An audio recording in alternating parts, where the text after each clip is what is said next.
ñu liggéey ak moom man ci ñooñu laa bokka maa ngi liggéey ak moom ngaje ko ande mela ay mul ay tinaro ninke Gambia jaw mul ka woleta ka foko APRC fananda do tinaro kala alle mo stade le so ka APRC da kala image de da kotenke isaje fo gamle no kotenke si la pati ni kotenke no yalo say you are putting me in a funny position ko ka fo do kam do ni fa de ko bita jahannam ni kala te ko kala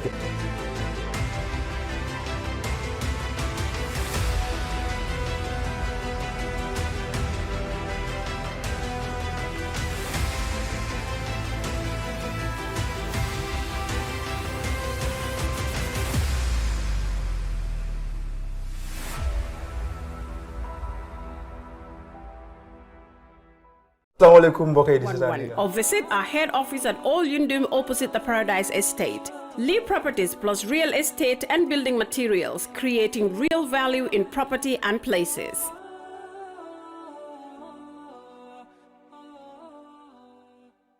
Are you searching for a reliable and trustworthy real estate company in the Gambia? Well, Lee Properties plus Real Estate and Building Materials is here for you. Lee Properties plus Real Estate and Building Materials is your go-to real estate company, providing safe, reliable, and timely services. We have plots of land in various locations across the Gambia, including Abuko, Farato, Jalambang, Kasakunda, Kachim, and Jambanjili. At Lee Properties plus Real Estate and Building Materials, we also do construction, property rental, and borehole drilling services. We have high quality building materials for sale with a reasonable delivery fee. With our convenient and flexible payment plans, you can deposit today and own your land in no time. Contact Lee Properties plus Real Estate and Building Materials on 752-3293 or 582-7811 or visit our head office at All Yundum opposite the Paradise Estate. Lee Properties plus Real Estate and Building Materials, creating real value in property and places.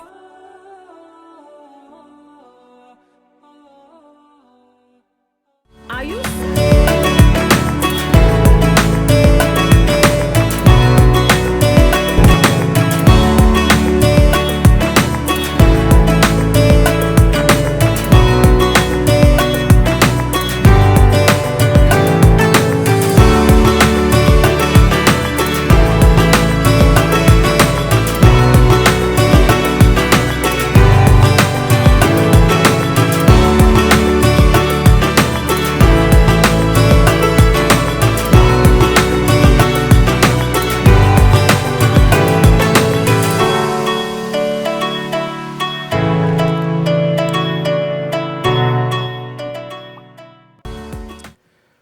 dalal ci gis-gis yi tey bi tey dañoo ñëw waxtaanee li nga xam ne moo tax ba ñëpp ñu bëri ñu ngi jooy ci dëkk bi because gis nañ ne right now ren dafa seer trop wàllum transport bi tamit problème la driver yaa ngi jooy ne essence bi dafa seer and then Gambian si tamit ñu ngi génn di ñaxtu ne pass yi ñu ngi ko yokk trop waaye tey dañu indi of course guest boo xam ne joonoon nañu last year muy Modou Sané moom taxawaayam mooy pour jàppale Gambian si make sure ne ñu mun a of course change lu bëri loo xam ne borom kër yaa ngi koo def ci dëkk bi gis nañ ne ren dafa seer trop léegi ñu si bëri dañ la dee laajte ay 6 months wala 1 year te xam nañ ne Gambia ñu bëri seen salaire bi demeewul noonu loolu dinañ ñëw tey pour waxtaane ko faram-fàccal ko ci programme bi pour xool naka la maanaam government of the Gambia mun a help Gambian si pour ñu génn ci problème bi mun na am somehow I don't know si waxtaan yi probably loolu dina feeñ maybe government am nañ i plans pour maybe sampa i kër pour ñoo xam ne dañ néew doole wala seen loxo demeewul noonu pour ñu mun am access to kër yooyu noonu rek ñu mun a génn ci coono li nga xam ne mooy ren bi Modou Sané ñu ngi la dalal ci programme bi bu baax a baax a baax yaa ngi fi woon last year sorry baalal ma joxuma la mic bi sax yaa ngi fi woon last year yaa ngi fi woon ñu ngi doon discuss about affaire yi ren bi and it's good ne ñu ngi la am back because da ngeen waxoon ne da ngeen bëggoon a protest Modou Sané Modou da ngeen bëggoon a protest last year loolu ngeen planoon but dinañ la indi ci waxtaan bi nga leeral ñu what exactly mu happen because gisuñ loolu mu am tey ci biir programme bi of course suma panélistes yi ñu ngi fi Rafi Diab ak tamit Nancy Diallo Basamba Dramé Daba moom dafa xala leet waaye léegi tey mu ñëw Dr. Ismaila Ceesay dinañu bëgg di join time to time because docteur ñoom ñoo maanaam found li nga xam ne mooy gis-gis moom ak Mamadou Sabally suma xarit bi tey docteur ñëw fii hopefully every month dina ñëw twice I know ne he is very busy but nañ ko bëgg di indi mu jox ñu maanaam xam-xamam ci li nga xam ne mooy mën a yóbbu dëkk bi kanam docteur ñu ngi laa dalal ci gis-gis bi bu baax a baax a baax. jërëjëf Ansu. ñi nga xam ne ñoo nekk di seetaan. perfect ok gis-gis bu ñu ko starté woon GRTS dañ doon def benn vox pop maanaam dañ doon génn ñu interview nit ñi ñu laajte leen seen gis-gis ci topic yoo xam ne yooyu leen dee discuss ci programme bi mu amoon time ñu stop ko because duñ doon dem live ñu bëri xamuñ loolu dañ doon jàpp ne dañ doon dem live waaye dañ doon record and then ñu air show bi Friday dañ doon record Thursday di ko air on Friday but now I'm glad ne léegi we're back gis-gis is back full time dañ dee ñëw live on Fatu Network ak Paradise TV 10 PM tey ne leen indi waxtaan bi am sure ne di ngeen kontaan ci li nga xam ne mooy topic yi tey bi Modou wax ñu lu tuuti because the last year discuss nañ about rental problem bi already but then yéen a ngeen amoon plan pour ngeen génn a protest how far ngeen mujjee loolu because gisuñ ko. dëgg la Ansu demoon nañ pare woon a génn waaye from the IGP ñoom ñoo ñu kale woon be mënuñ woon a génn at that time but dañ ñu assure woon ne this time suñ come up here because dem nañoo try invite minister ki kenn xamut and they didn't turn up so they will take that as excuse so for right now we are trying to come back again next month 27 it will be on a Saturday okay lu tax léegi ñu bugg a génn mooy affaire yi rent control bi dunda bi dafa metti soo gisee ñu ne dunda bi dafa metti luwaas la so not only luwaas because yaa ngi gis jaaykat yi ñu ngi rent ay magazine yi ñu ngi leen a luwaasee si ay foreign currency ay dollars te loolu luwa bi waxut ko so yooyu noonu yëpp si la bokka rent ak bi mu ngi nii yow gis nga ko nu moo demee right now judiciary la ñoom they go by the book the people to be blamed mooy lawmakers yi so moo tax ñu bugg a jóg pour ñu dem lawmakers yi mun a change rent act bi ba pare ñu am rent control there was a time it was at the rent tribunal at KMC danga dem nga register sa kër o sa magazine pour ne yaa ngi luwaas lii nii ñu jël ko note nga fay ak yëpp waaye right now yooyu amatut so at the end of the day rent tribunal bi dañoo mun a génn dem ñu sauver sa place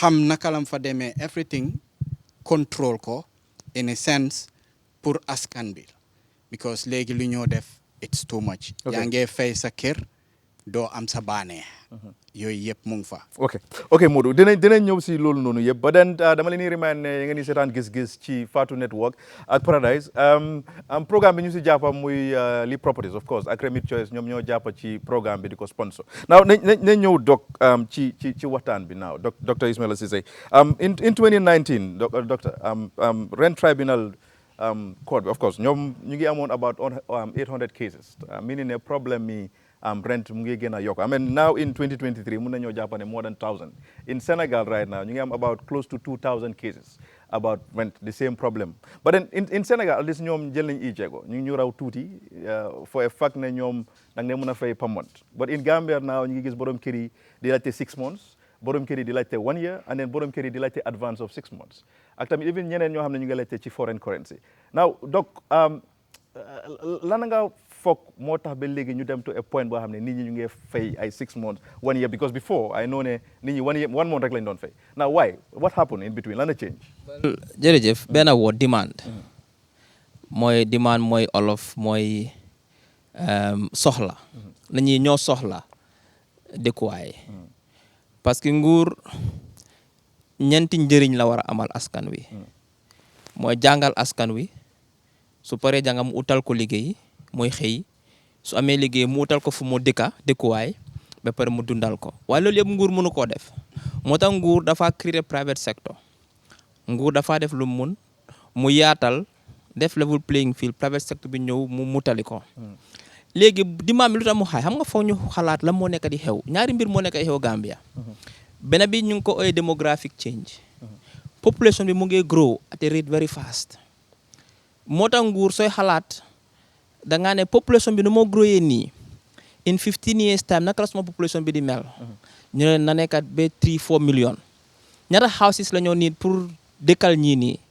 ñaata yoon la ñoo need ak yu noonu beneen bi mooy social change di nga xam ne tey du ñoo waxee nii 60% of Gambia's population mu ngi live si urban area bi loolu mu tekki mooy ne su dee Gambia population bi téeméer la juróom fukk ak benn yëpp ñu ngi dëkk urban Gambia but urban Gambia was not built to house 60% population so dafa put pressure in housing but ma ñëwaat back to mooy cause bi nañ ñëw si solution bi later léegi man ñun suñu bopp lañ dee blame that's the rent tribunal bi was set up pour mu deal with these issues in terms of ñaata la landlord bi di charge ak dispute between landlord ak tenant ba duñ fa dee dem léegi da nga gis ko mu ne landlord ñëw na mu ne yokk na rent by 100%. It's not supposed to happen demal rent tribunal ba ñun duñ dee dem dañ dee garaaw nga continuer nga fay we have to use our institutions otherwise they are useless institutions are created pour ñu dimbali askan wi ñun suñ bopp we don't go there duñ fa dee ñaata di ñoo di dem rent tribunal yow ñaata yoon lañ change sa rent nga dem rent tribunal nga fii ne dafa unfair because benn landlord amut right muy yokka rent by more than at least 3-4% per annum nañ account for inflation yes but defut benn major renovation defut dara loo xam ne am na fayda mu ñëw ma ne yokka naa suma rentu from 100,000 to 200,000 loolu kenn waru ko accept dara demal si rent tribunal bi nga yóbbu nga xam ne lii dafa unfair. Okay, now su fekkee dem nga fa. Okay. defuñ dara. den su war nañu waaye man dama fi ne ñun we are not using the institutions. Okay, now Doc, how about in a situation because yaa ngi ne demand bi mu ngi high comme man mun naa dëkk ci kër bugguma am problème ak borom kër bi bala maa génnee ci biti now su ma ko waree yóbbu to that level ñu dem ci rent tribunal bi what happens like in that case for example nit ki suñ ko waree evacuate mu génne ci kër bi lan ay xew. duñ la génnee noonu. dañ laa jot su fekkee ne da ngeen am dispute based on rent dafa yokk rent yokkut rent. du la mun a moo tax even su fekkee tey sax dafa la jot notice. du ñëwoon mën a génnal tey nga génn tey dafa la jot notice ba dafa la may sa liberty nga ut feneen fooy dem bi ko kenn wota génn nga nekk homeless nga nekk si biti so rent tribunal dafa la mun a protect because as a consumer moo tax ñu def ko fa that is the only reason ñu def moo tax rent ak rental rent ak bis to protect Gambian lu waa soo ko gisee pour protect Gambian bi la moo tax lu waa am loo tax rent tribunal bi am suñ la ne nga génn sax tey su fekkee ne landlord bi sax dafa ne nga bëgg a génn dafa la war a jox at least dafa su dee 6 months dimbale ma su dee 6 months nga fay 1 month notice la su dee 1 year nga fay foog naa ñaata la 3 months normally comme ay 6 mic months bi Modou na mic bi jege ay 6 months wala 1 year bi you have to be like 3 months notice 3 months notice Wow, dafa la may time okay nga ut nekk feneen ay yooyu noonu but landlord te ñu bari ñu ngi wax bagage dafa cher inflation bi yes external factors cause na ko but internal factors moo ko reinforce mooy lan mooy rent bi parce que soo demee si shop borom rent bi ñëw mu ne ma ne sa shop bi yokk naa suma rent 200%. exactly consumer ba koo fay okay so foog regulation bi dëgër foog government ñëw ak strong regulation mu mun a xam ne dafa war a protect the citizens protect consumers yi ba pare protect business yi because that is bad for the private sector tamit because suñu nekkee di ron da ngaa tëj sa bitik bi te private sector moo di ron di ka okay now Nancy sa gis-gis on the side of mooy problème yi 6 months ak 1 year bu gaay dee laajte te Gambians yu bëri mënuñ ko because seen salaire demeewul noonu Nancy asalaamaaleykum taa ngi dalal ñëpp jërëjëf si li ngeen ni seetaan gis-gis tey nag topic bi ñoo wax topic bu am solo la parce que foog naa ne Gambien ni ñëpp ñu ngi joytu rent bu seer bi comme ni ko docteur waxee rek rôle government la pour ñu jàppale askan bi te foog naa dama ñaax si li docteur wax ne ñun duñ dee laws yi nekkuñ di ko enact ba pare ñun consumers yi tamit duñ dee jëfandikoo luwaa yi nga xam ne moom lañ def pour ñu protect ñu ñun su nit yóbboo police sax bul yóbbu kii sa dëkkandoor la bul ko yóbbu police loi bi dafa nekk pour jàppale ñu te su fekkee ne ñun nekkuñ ñu jëfandikoo loi bi amul njëriñ dafa nekk rek dormant dara du xew man maa ngi fee jànga musuma xam ne naka landlord amul droit laajte 6 month rent man xaw ma woon loolu soo lii li moo diktal mooy ne amul dara pour dafa jànga ñàkk a xam télé yaa ngi fi rajo yaa ngi fi social media yaa ngi fi ñi nga xam ne ñoo nekk si wàllu yëfi luwaas ñoo war a génn si sensitise askan bi lan lañ war a def parce que nit ñu bari xamuñ luwaa yi man suma boppa man mi toog fii xaw ma luwaa bi tey moo nekk force de ma gis lii ma gis lan mooy xaw ma woon sax ren ak dafa am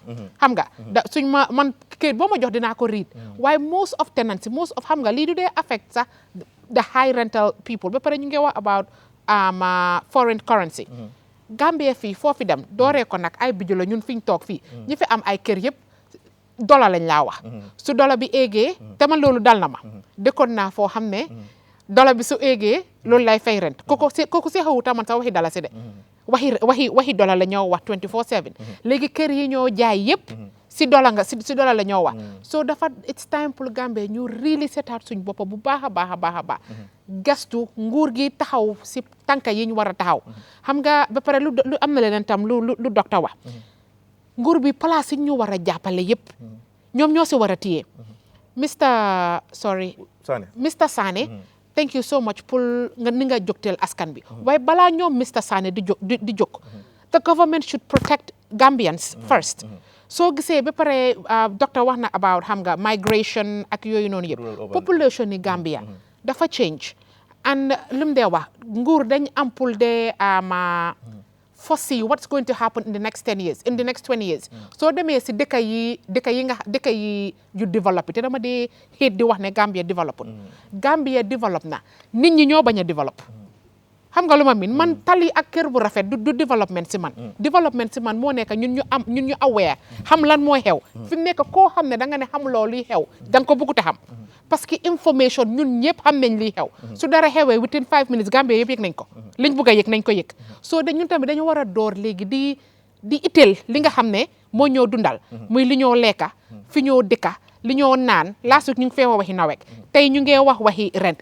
all of these things are interrelated te yëpp nguur bi lañ bugga ñu jàppale ñu si wante nguur bi ñu su jàppale su fekkee ñun ñëpp a ngi ne teg su fekkee ñun ñëpp ñoom dañoo jaakaar ne dañoo jàppane ñun ñëpp suñ dëkkuwaay baax na suñ lu ne baax na soo Gambien si daal na ku nekk really jóg di utilize laws yi di utilize government institutions si nga xam ne ñu ngi fi nekk pour jàppale askan bi yëpp rather than ñu naan xëy bul ko yóbbu police man police sax dama leen di yóbbu police like take them like I'm that serious police sax dama leen di yóbbu police the law is here for everybody okay now Basamba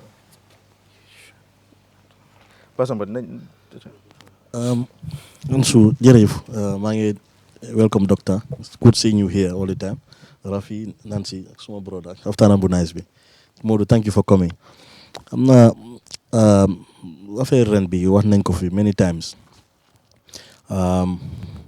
almost in Gambia I think for me like I said there are 3 categories of Gambian ñu dëkk ak seen parents yi comme family ak ñu rent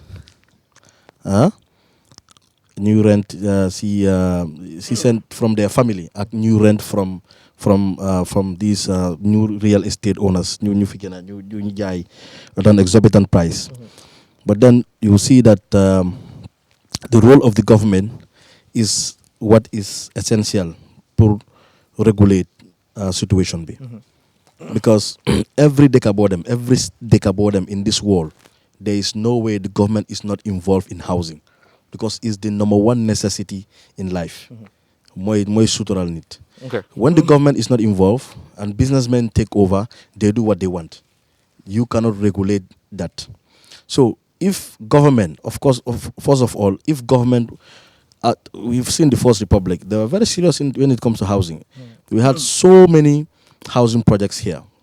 Social security, when they started from Banjul, ñëw Kanifing ñëw Bakoteh housing estate ñëw ba Burusu bi léegi dañ ko def business before dañ ko doon defee civil servants yi lañ ko day jox ñu tabaxal leen wala ñu jox leen ñu tabaxal seen boppa housing projects yi noonu lañ starté. They were very serious from independence.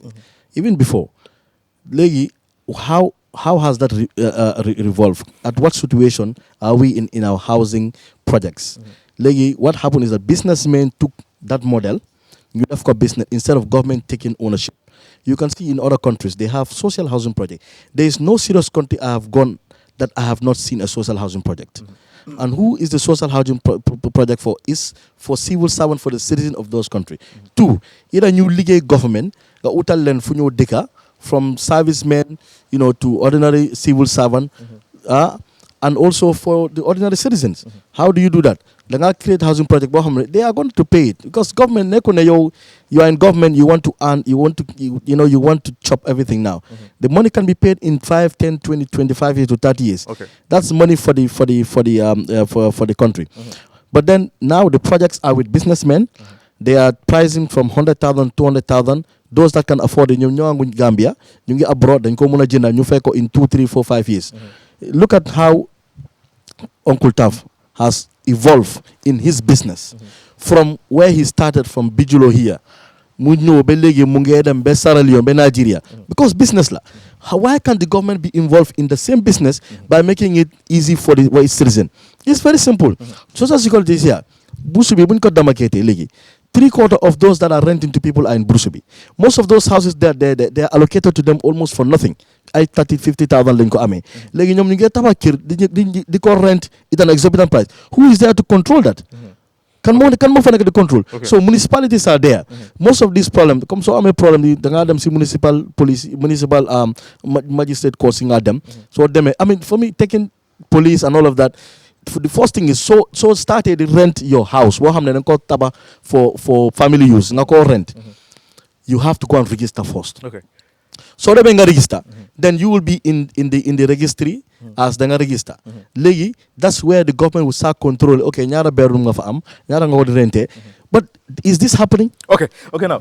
Rafi Diab, sa gis-gis ci of course yow recently yang mo doon wax ne yang doon transfer man suma office bi ma jékki-jékki borom kër bi mu ne ma ne next 6 months bi dañ laa yokkal about I think 65,000 which is a lot. I mean nekkul loo xam ne dama ko plan on suma budget bi. But then yang doon transfer and then yow businessman nga Rafi na nga gisee li Balamador, I have to wish all my Christian friends and families good Friday, happy Good Friday. And maa ngi nuyu ñëpp including suma party leader Dr. Cissé ak ñu fañ toog yëpp maa leen a nuyu.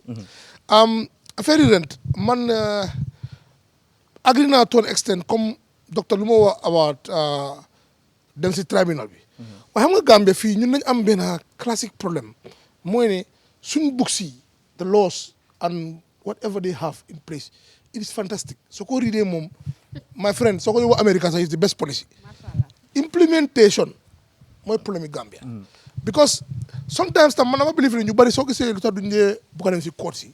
Because they feel ne so for them. The jail time. They not jail time. So why that do sigira? Because your guy is come Ansu Jack dafa ne 700 cases. Of course. That was in 2019, but then by now so yes, lolu is one problem. I think ñu bari lu leen taxaw duñ bëgg dem moy dañ lay filmer suñu démé dara du ci gira. Ba paré also da nga gis ko xamné tam mu ngi néew doole ko xamné mom xamul dara. Landlord bi xëj na mu ngi gis ne landlord bi ku prominent la mu xamné okay man ki suma ko yóbbo ko dara du ci gira. So fi la government wara ñu interfere. Gis nga UK in the 80s they used to have the same problem. This thing that we're facing right now. Landlords were doing anything duñ bëgg. And what the government did was they came up with strict laws. Ba nga xamné UK légui nit mu nga ko ren kër su ko neexee su fay tee ren mun na faa toog 6-7 months sax kenn mënu ko faa génne because of you landlord yi doon def la woon before they were dañ ëppaloon trop moo tax businessman man supportuma comme Basama lu ma woon ne businessman yi because government they cannot do everything. Government has to create the enabling environment pour private sector bi ñëw pour mun a provide those things waaye nag private sector bi businessman soo ko bàyyee ceguloo ko régulé tuloo ko profit rek la xalaat moom is not there for charity. So man issue boobu noonu I think government nañu war a intervene in terms of trying to provide housing for ñoo xam ne amuñ dañ ñëw doole amuñ noonu. Okay. That is one. Two, this issue of collecting rent 6 months ak 1 year man loolu mbéling mun ma ko understand because mun ma understand ko xam ne mu ngi liggéey di earn salary every month ba pare yow nga nekk ko mu fay salary 6 months or 1 year where is the person gonna get the money my friend ba pare lu ñoo la tey is like 180 200 for just a simple house kuy earn salary 6,000 or 10,000 dollars per month how you gonna get that money fan nga fa nga teg loolu man government bi lii rôle government la entirely dañ war a ñëw ñu regulate industry bi because industry right now is not regulated and secondly government also are losing a lot of money I can tell you today 90% of all landlords that are collecting rent are not paying taxes I can tell you that for free because Tesa right now you have these new rents coming up which is the apartments that they are renting now they are renting them for $1,000 $2,000 someone is at $3,500 per month I can tell you most of them are not paying taxes because government lu ñu sa laaj leen loolu so government dañu war a toog ñu am a serious consideration ak ñu reform industry bi ñu try ñu seet naka la ñoo defee ren bi mu nekk something reasonable ba pare ñu try pour rein in imagine last time bi mu am ku doon ut rent ku ma doon utal kër su ma benn staff la doon utal kër mu ne ma ren bi 60,000 la for 6 months ba pare man na nga war a fay 8,000 the agent ma ne ko why should I pay you money yow you are an agent so agency tamit dañ dee payroll amen yow you are an agent man lu ma xam si agency any deal that goes through the person that is receiving the money that is the person who should pay the commission why should I be paying rent to you and then I also have to pay the agent agency léegi lu leen wax te what did he do he just showed me the house mu ne ma kër baa ngi ni landlord mu ne ma da nga ma war a fay ma 8,000 ma ne ko pour lan ma ne ko kon nga bàyyi ko imaginal man fu ma nekk right now nii this is just a classic case of root of just what right now dama dem ma negotiate on a price ñu negotiate même day there were witnesses there were 3 witnesses there ñu negotiate mu ne ma end of February nga ñëw nga fay nga am caabi ma shake hand on him mu tax ba man ma dem relinquish suma order list bi ma dem cancel ko ne am na gonna renew it ma dem fa ma call ko end of month di ko call ba sonam ko yel téléphone am ndeke dafa ñëw kër bi dem rent ko somebody at almost 30% higher man dama ko rent but you know what I did I threatened him ne dama koo sue dama ko ne da nga already lii gentleman agreement la and there were 4 witnesses there and yow da nga ma dem relinquish suma rent bi from somewhere else so if you don't give me this house I'm going to take you to court bu ma waxee loolu mu change ñu go back to our original deal so sometimes also daf dee baax nga wax leen the truth because landlords yi definitely lu ñoo def ni is wrong and I think government seriously war a Rafi Daba sa gis-gis ci topic bi yaa ngi graw de mu ngi mela asalaamaaleykum maa ngi nuyu ñu nekk di seetaan yëpp vraiment maa ngi nuyu suma co-panelist yi ak suñu guest bi maa ngi use the opportunity tamit ndokkale suñu Christian si lent bu gaay jóg nekka nii ñaan yàlla mbooleem jaamu yàlla bu si gaay def ak ñaan yi si def yëpp yal na ko yàlla nangu yàlla def ko mu nekk xiiwal si askan bi foog naa li waxtaan nañ si several times man dama xalaat disagree tuuti ak Ba Samba lu ma wax parce que man I've always believed ne government's role is not ñu go into business what government needs to do mooy they need to create policies ak laws ak frameworks yoo xam ne dina allow the private sector ñu venture into that waaye government war naa mun a am responsibility pour mu regulate industry bi and the way government nu mun a regulate industry bi mooy man du ma blame real estate owners yi o borom kër yi parce que real estate owner bi kooku is a businessman and if you look at the cost of capital because most of these people amuñ seen own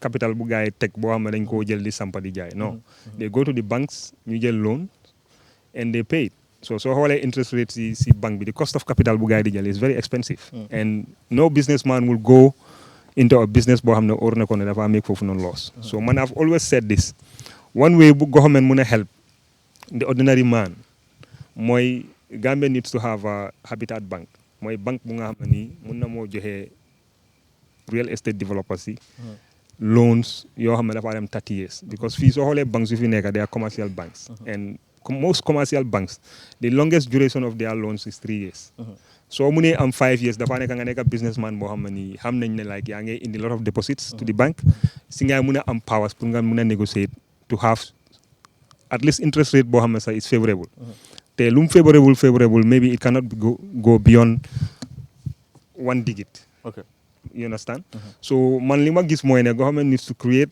an habitat bank bu nga xam ne nit yi dinañ work with the real estate tey man su ma bëggee kër damaa dem ñu jox ma caabi kër ma dugga ma tuxu mu óor ma ne I'm going to pay that mortgage in the next 30 years but Gambia fii soo coppee lu gars yi di ooyee mortgage yëpp man gisuma loolu comme like mortgage la because ñaata Gambians ñoo mun a jënd kër $2.5 million ñu fay ko in 3 years or in 4 years or in 10 years understand nga soo xoolee ñooñu seen earning power commensurate ak loolu noonu that's the problem second thing bi mooy man I believe also ne Gambia needs to look at ñun suñ construction method bi dañ ko war a change because affordable housing mënuloo koo sampa with the current building structures ñun ñu dee sampa because dafa involve a lot of money xam nga when you fa dee dem concrete bi xeer yi béton bi cement everything is expensive so soo xoolee nga xool building si suñu leen noo build ñaata beams la fa gaa dee def understand nga ndax is it necessary ne depuis suñu maam yi nu ñu doon sampe ba léegi loolu la ñoo continue di sampe or we need to look at how we gonna modernize our construction industry pour ñu mun a build néeg yoo xam ne if you go to countries like US dañoo sampa néeg suñ la waxee ne néeg bi ay xam-xam moo fa nekk or something else doo ko mun a gom te dafa nekk taax te nit ñu ngi fa dëkka wante ñun fii soo xoolee suñ construction yow yaa ngi si construction industry bi or most of us xëy na maybe sampa nañ suñ këri boobu yow xam nga how much it cost you pour nga sampa kër léegi yow su nekkee da nga sampa kër bi pour war koo rent te da nga bugg a am sa return on investment da ngaa calculer tam nga xool ñaata nga fa spend pour sampa ko because nekkul government moo la jox xaalis boobu pour nga sampa ko so kooku automatically su waree rent këram bi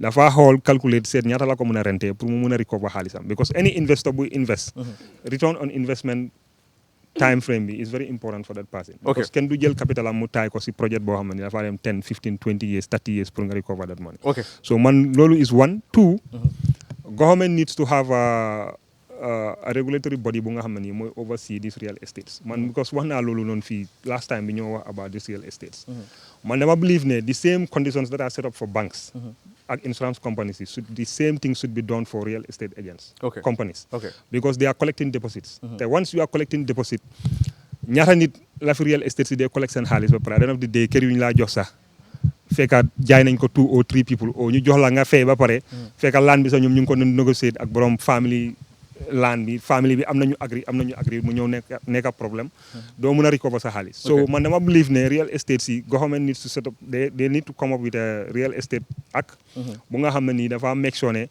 every real estate dafa am certain amount of money booy deposit at the central bank in case nga default sa customers yi government mun naa fall back to that pour refund ñooñu noonu seen xaalis su dul loolu noonu nit yi dañoo continue di nekk in a mess bu nga xam ne ok d'abord léegi fu mu nekk nii lu ñoo def mooy dañoo indi kaddu askan wi so maa ngi fàttaliku GRTS days in 2018 day boobu jamono docteur Cissé ak Sabali la Mamadou Sabali ñoo doon jàkkoonteel di joxe gis-gis bi ok léegi dañ indi kaddu askan wi segment bi dañ ko doon def bu ñu nekkoon GRTS naaw dañ ko indi back pour nit ñi xam maanaam nit ñi ñu nekk ci dëkk bi lu ñu nekk di dunda président bi ak government bi mun am idea about that Mansour mu nga ñëw jàppale ci loolu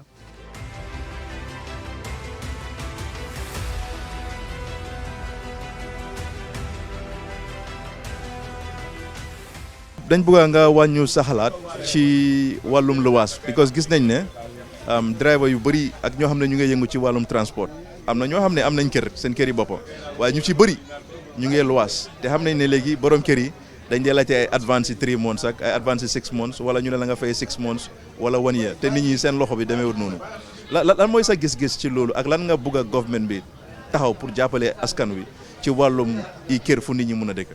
waaw dinañ si wax suñu xalaat ndax boo ko seetaa daal mbir mi nekkatut government ñun Gambien yi rek la doomi Gambien bu jënd këram defar ko war koo luwaas ne du ko luwaas Gambien wala nga ñëw di ko fay mu ne du jël foreign money la mooy jël loolu yëpp mu ngi fee am. comme borom credit card right now dinañ war a jàppale nit yi because loo tax time bi nii affaire bi easy wut soo gisee affaire bi easy wut nag yow yu nga xam ne yow yaa am responsible lu easy war nga dimbale nit yi. because léegi time bu nekk nii xaalis amut te soo waxee léegi almost 1 month $3,000 wala $4,000 by month for rent it's not easy te boobu nag nekkul keneen moo ko def de borom kër ñoo ko def nit danga ko war a yërëm lu nga ko yërëm fu mu tàng foofu nga ko war a yërëm waaye bul bàyyi nga ne because ñun Paul mu ne soo gisee yaa ngi dimbale na nga sa mbottu dimbale ko balaa mu daan waaye soo ko dimbale ko soo dee bàyyee ba mu daan rek nga xam ne affaire bi kay léegi pare na waaw borom kër yi ni mu war a jàppale nit yi soo jàppale nii nag di nga gis affaire bi yëpp dina yomb.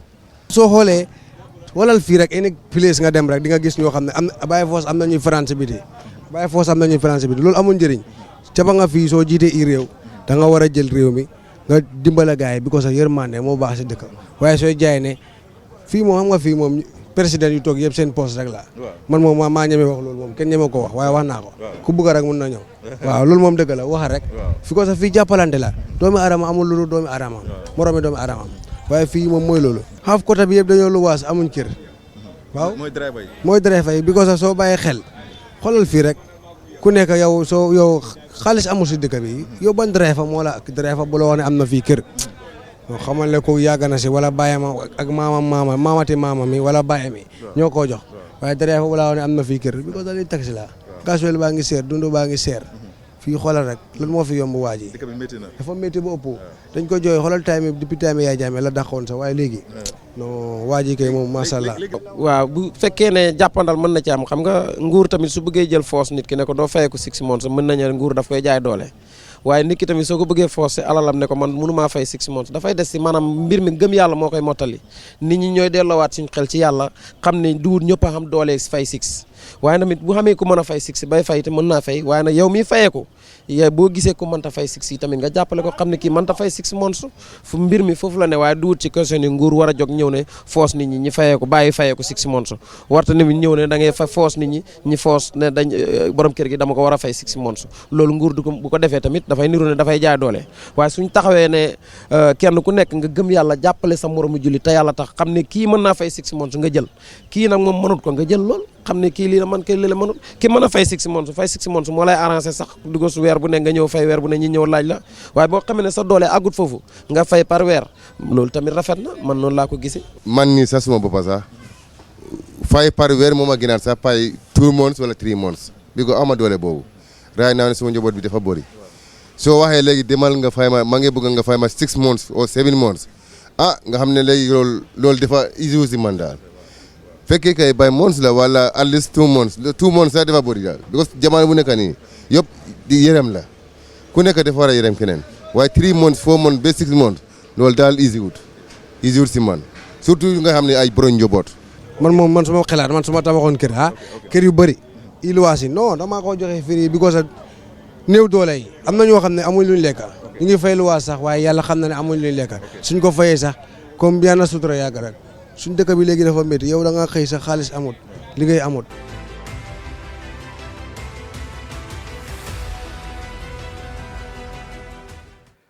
ok ñu ngi leen dalal baak ci gis-gis bi segment boobu mu ngi tudda kaddu askan wi dañ ko doon def buñ nekkoon GRTS and then ñu stop ko naaw ñu indi ko back because dañ bugg a gis-gis bi ñu yóbbu ko ci askan wi ñu moomal ko seen boppa tey comme nu ma ko waxee ñu ngi discuss affaire yi rental and then soo xoolee dëkk bi I can say at least 60% of population bi ñu bëri ci urban side bi ñu ngi dëkk ci fana rental and then rental bi is very expensive around bourse bi ay 120,000 la gaa yi laajte bijiloo kóolu li te xam nañ ne salary Gambia demee ko noonu moo tax tey ñuy ñëw indi ki nga xam ne mooy Mamadou Sané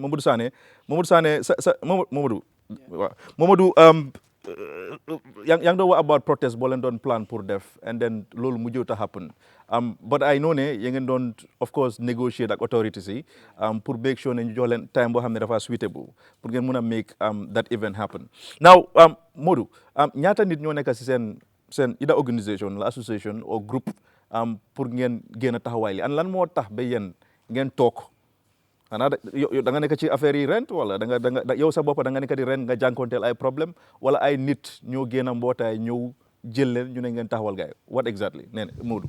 ok dafa am ay nit yu bari yoo xam ne dama meet ak different so encountering this thing so I come up to this idea ne yes bàyyi ma come up. When exactly? It's like almost a year ago. Okay. So, and at the end of the day, mane, let me come up with this thing. Ba pare ma gis ne tamit rent ak bi dañ ko war a change because 2014 la and most of it's favorable to the landlords. Most of it soko setlo. And at the end of the day, people are doing anything that they want to do. Landlords in Nunge do increase using people's right, abusing it and all that. So at the end of the day, even I've seen two friends, yo hamne, honestly, really, sendomi, kena ki mungi grade 9, kenen ki mungi grade 11. They dropped them out of school because of rent. If at all they would pay the rent, the school fees, they will be kicked out of homeless.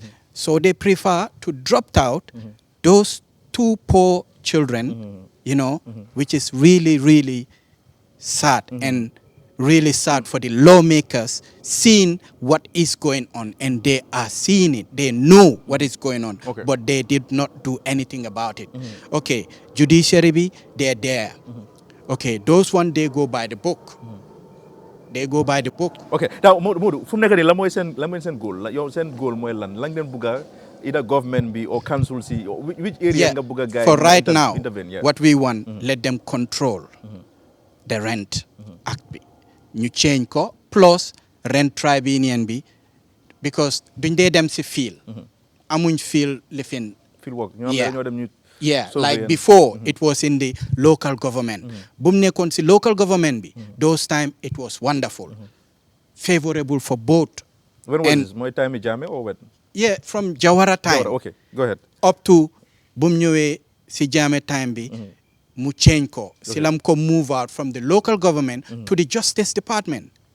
And right now, so the Justice Department bi, it's not favorable to the judiciary. They themselves, they are renting. They find it so difficult for themselves, even more like even us can be. That's why I said we need to come out in numbers and make this peaceful protest march for the rent control and change it of the rent act. Okay, now Mombusane. Now Dr. Cissé, doing them into CA this way, but then dama ko am pour indi because based on my question be ne CA nga amon plan of probably building 100,000 homes. I mean, 100,000, no? 100,000. 100,000, exactly. That is Suneke Duga in government. Now, in Gambia, housing deficit be right? We make about 128,000 plus. Okay. Now, housing deficit. Housing deficit. Yes. Now, Young Don mentioned about urban-rural migration again. Now, Doc, what exactly nga fog na government below lañ mëna def right now pour ñu mëna cope problem of housing deficit ben? Before ma ñëw fofu foog naa dama bëgg a waxtaan ak Mr. Sane. I think they're doing a fantastic job. Di mobilize, di waxtaan ak nit ñi. There is awareness about lu nit ñi di jànkuwanteel when it comes to rents. But man suma gis-gis I don't think a protest is the solution. Musuma gis protest fan la mëna solve a problem. I think engagement is still needed. Am nañ lawmakers. I'm not constituency buga na guy engage lawmakers because it has to do with the law. So getting a protest. But government, lu tax nga ne protest du mëna happen, du mëna affect change because in other countries we're seeing protests mu ngi affect a lot of changes. Fan name one country. No, in France and then government you get consider. The issue is more don't compare France and Gambia. Not only France, even in Senegal at some point. No même ma ñëw, lu ma moy ne. Sometimes it's good we engage. You engage, is a point, nga joxe solutions, ne li lañ bëgg def. So it's last resort la. So who do we engage? You engage your lawmaker. Yaa nga am lawmaker in parliament from the constituency boo jógee. You engage. Non même ma ñëw loolu moo tax ma la ne. Protest is the last resort. Nga génn protest doesn't change the rent problem the following day. Di nga génn protest is your right. It's a democratic right. But will it solve the problem? Di nga am loo bëgga. I don't think so. Man, they prefer always more. And that's why I always tell people more. Let's engage first. Ben ñu xam ne fu mu nekk nii last resort la wax nañ. Foga nañ si lawmakers yi ñu tëj bunte yi. Dem nañ fii ministre tëj bunte yi fu nekk lañ dem amuñ choice. Ñu catalogue ko. Nga am proof na yi digga rek try nañ. Then you can go and protest. Okay, now Doc nañ ñëw si housing deficit. So that's why I'm coming out again because foga nañ different buntas. Ban constituency nga nekk. Okay, normally dem nañ si lawmakers buntay Lamin moom fu mu dëkk non loolu ban constituency moom ngi Burusu bi I think Burusu nga dëkk kan mooy seen national assembly member bi Sukuta I don't know man I'm not into because these are the guys who make the laws. This is why they make the laws. No, ma ñëw rek but it's fine pour boo ko xam de because gars yi the only time ñu génn mooy politique bi rek after that you don't see them daba you gotta go to the National Assembly ne leen look this act bi dañ bëgg ak ñu ameen ko xëy na kooku mën naa dem mu isi ko si table gars yi raise awareness ak yoon but gis nga protest suñ jógee di du solve problème now doc on the side of how la ñoo cop the problem now daba lu mu wax mooy regulation government mënta ñëw di business di invest xaalis di build housing social housing of course government you get invest anywhere in the world everywhere in the world doctor government you get invest government everywhere there is no country most governments they give it to the councils the councils yi ñoo they own housing that's government no central government ak council du benn council dafa somehow independent that's what I'm saying but government la ba tey no lu may mooy ne for Gambia's case government amul dat xaalis pour 100% invest public private partnerships la ñoo ut ndax du PPPs la ñoo ut mooy ne government dafa am lu mun a def mooy provide land xëj na provide tax breaks provide the policy framework private business bi ñëw moom mooy isi investment bi understand loolu so foog nga dem government munta foot 100% government munta provide 100% investment in housing amut xaalis boobu noonu xam nga gën a sax so government dafa am public PPP ngeen a dem government dafa am lu mu dafa am fu mun a am dem private sector bi ñëw mu nekkee complementary work nga mën a provide housing but loolu noonu these are medium to long term solutions because tey suñ starté li nii tey ëllëg housing mënut a am right now we have a situation in our hands government lu mu war a def right now lu da baax war loolu la regulation strong regulatory body la government bi war a teg with powerful regulatory powers yoo xam ne tey anybody kuy rent sa kër si dëkk bi da nga ko war a register non ko si database ba pare moo ñëw rek government mooy ñëw evaluate ñëw def evaluation of sa property ñu am property bi ñaatara moo cost ñu am kind of a bracket boo xam ne rent warta passé warta nekk below lii to protect the landlord warta nekk above lii to protect the tenant su boobaa anybody loolu dafa nekk as dira su boobaa anybody sooy rent di nga xam ne loolu la ba pare anybody kuñ ci nga rent sa kër te register wuloo ko the law takes its full force. So I'm those regulatory powers. This is what I'm saying. It was there before in the system, but it's no more. This is why the people are facing this but big why? difficulties. You need to now find out why. That was from the former dictator. Okay. Doc, now then you're on the side of tax, because I understand the council say, I mean, I guess right now KMC, Talib, and Bakari, both of them you get somehow try pour win KM. Send budget man ko gis na Talib budget boom project on but then mitu ko at some point, but then he has done well. Now, Doc, tax rate, taxi, my tax jari. I mean, do you think the house owners yi war nañoo start di fay tax mooy ñu ñoo xam ne dañ nekk di commercial of course ñu ngi rate seen kër yi pour fay tax to GRA and then ñu fay rates to council? No, but obviously every house da nga fay tax income tax. Yeah, but annual bill. Annual bill different. Da nga war a fay rates to the council of course because ñu ngi la jox services. Yeah, but it's different. I mean, do you think the council yi war nañu introduce leneen loo xam ne koo xam ne yaa ngi rent sa property bi? Does he make hard? No. Nga am a different package. No, loolu du council. Loolu has to be central government regulation boo xam ne. Okay. Anybody ko xam ne da nga am su fekkee ne puxus bu ndaw nga rent sax. da nga ko war a yóbbu nga register ko ñu def ko si système bi. ngay fay su boobaa. nga every year. saa yoo ko rente government daf ko war a xam sax.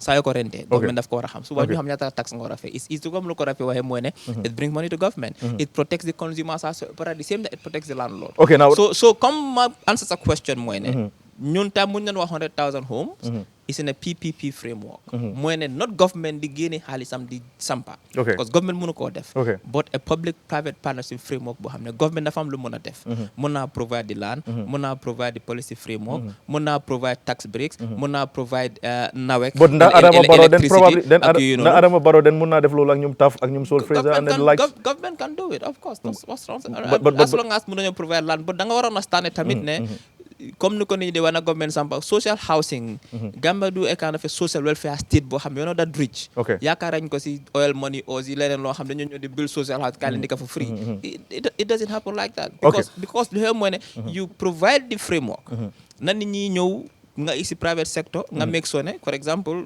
ñoom tafak anybody kuy jaay laan jaay kër tey what expensive okay boobaa di average civil servant mun na ko okay doc Nancy housing deficit bi nan la ñoo mën a closer gap sa gis-gis dama bëgg a laal tuuti si lu docteur wax I don't think you're trying to government daf koo jéem a discourage man the activist in me I'm a strong believer of protesting it calls attention to the cause it calls attention to the cause that's the time that the media houses will pick up these stories kii su ñëwutoon toog fii kenn du xam man I've never heard of any of these things so protesting is good we cannot sit here ñu discourage it works so is that the only language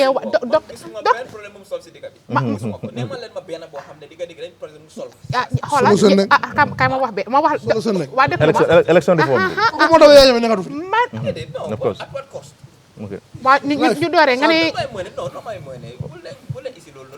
okay if this naka la sa groupe bi tudda no amagul name just a group no lu ma mooy ne if it's a group bu coordinate kay nga amee press conference nga wax lii si mooy problème yi ni lañ engage government nii ak that also raises awareness man si man protest man doole ma mën a néemal def leen ko benn problème boo xam ne fii nii protest moo tax mu solve so le ma ko waxee rek man kii protest naa ko toppa si protest bi okay now but election mooy rafet lu mu wax gis nañ bëgguma go back to history but then gis nañ loolu change bu mu def of course effect no Nancy go ahead so ma dellu xaaral ma bàyyi doctor ak being against protest the activist in me would always support protest because def nañ ko si tamit tangi Yaya Jammeh although outside of Gambia but then it worked we can all sit lu tax loo min wala ñoo def ko fi war that is another topic for a different day. You can protest here. Reform si ñoo wax pour housing. Dama joxe a very good example mooy shelter bi my support. Government doesn't have the money. Government doesn't have the will to run these institutions. Institutions to government they run they have all failed. Look at the hospital. Look at the why have they failed? Doc, go ahead Nancy go ahead dama joxe shelter bi right this elderly and children shelter that is under government government ñoo war a provide the welfare of the elderly ak xale yi they don't have the money it's underfunded the National Assembly came there telling me ne they are giving them 2 million within 3 months I've spent 1.5 million so they don't even know what the issues are ñoom dañoo create an institution rek def fa a few people they don't even sit and evaluate and ask what does it take to run this place so I don't think the government running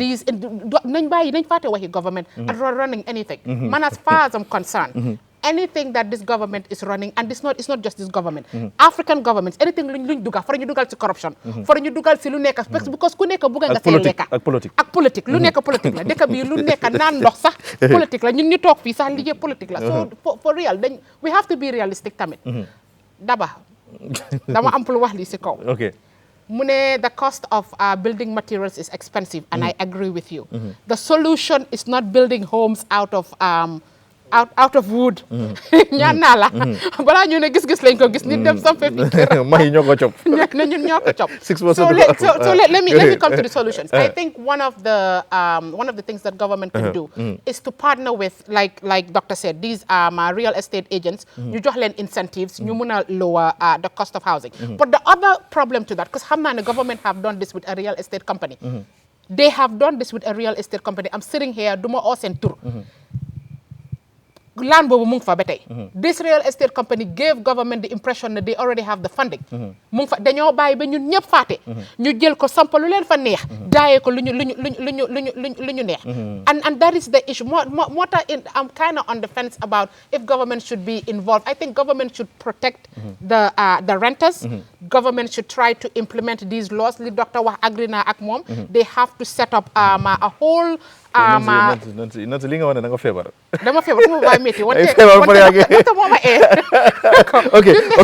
ma okay now Basamba go ahead see housing deficit I think like I said first of all there is no other solution other than the government coming up with a affordable social housing project.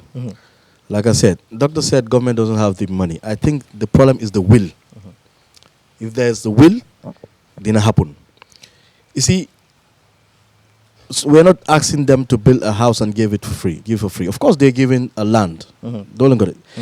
Most of these police you see and all of these soldiers, they allocated land, but they cannot build it. I'm not going 10 years munu nyo sampa. Don't come on a fence. Naka nga jire salary 4,000 nga sampa. But what you can do for that salary 4,000 or 5,000 or 6,000 is take part of the salary for the next 30 years nga tabahal ko nga jox ko something simple. And this is the model other countries like Rwanda came up with. So they look at the capacity of your family, how big they are. That is one solution to any problem in a country.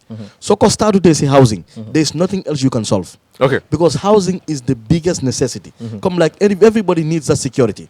So how do they do that? Of course, government is partnering with people. How they partner, I don't know. They're allocating properties everywhere. All our prime areas properties are given to businessmen. They pay them a lot of money and they give it to them. What are they developing? Big shops and luxury houses, selling it for $200,000-$300,000. For who? What government should do? Those houses that they are allocating to those people, those houses they can develop and come with the PPP with those people and say, you know what, we housing deficit. This is what we can come up. Because land alone is something that you're bringing on the table. Bring the land. These are about citizens you know, you come and afford. You pay mortgage with 10, 20 years. But I told you that it was a simple thing that I did before. A social housing project I came up with. Affordable housing, what are around $17,000 according to how to call United Nations. 70. No, I'm just saying because United Nations, according to United Nations, what are $17,000? $17,000. $17,000. Munna last sample. It's impossible. Warna last sample. No, I'm not saying. Even so, no. It's impossible. No. No. You see, it's impossible. It's impossible because everything is expensive here. Yeah, but who controls that? If United Nations is saying that an affordable house, what around 17,000, does not mean the cost of the house do around 17,000. Because government support Coco, and Coco what again more than 17. That's what I'm trying to say. Okay. Understand? Okay. So I think there is no other solution here without the intervention of the government. How they do it? Because I know KMC, Talib is trying to come up with a project, start social housing project. It's a very good commendable project. But what is happening is central government, they have to approve all of these things. Political play. So, like you said, councils should be given, because council following your fair taxes should be given the opportunity to new regulate, to new intervene, see housing problems. Brikama, central government is they don't have the money. Brikama da fari, KMC da fari. Let them involve the council. Talk at council, you talk council has bunyo at luñ am. You involve businessmen, you door the sampa kiri, jox ko nit ñi ñu fay dëkka. Because so dama no, do nekk free. Dafa nekk mortgage system. Because mortgage la ñu dundee. Mortgage la rek da nga am 60 30 years or no 60 years, but then okay. That's the only way. Okay, 25 to 30 years. Understand? Because lolu is the way, is the solution. Because policies, though imuna in the policy, feka amulo system. So if you put a system, then your policy can work. How can you have big policy with these big books when the system is not even there? Okay, Basamba. Now, Rafi, sa gis-gis on what government la guy muna def exactly pour mitigate. I think suma waree wax affaire government ñoo def ñun ñëpp. Rafi mic bi. We all just repeating the same thing. Fii ñëpp agree nañ ne government has a key role to play in this, in terms of regulation, in terms of the laws to pass, and in terms of implementing those laws. And to an extent, I really agree with everything that about solutions. Xëj na wax na ne wut waaye man gisoon naa koo xam ne there was a time mu ngi dafa jóge America from Texas, and there were these structures yu mu bëggoon a indi fii yoo xam ne they were even stronger than block. ba pare dafa nga amoon installation and everything pour heat bi yëpp. wante the problem is fii ñu xamuñ ko. te fii daf dee difficult nga convince nit Pour ñu adopt. You know, in this heat, ñu nekk block la jël sampe.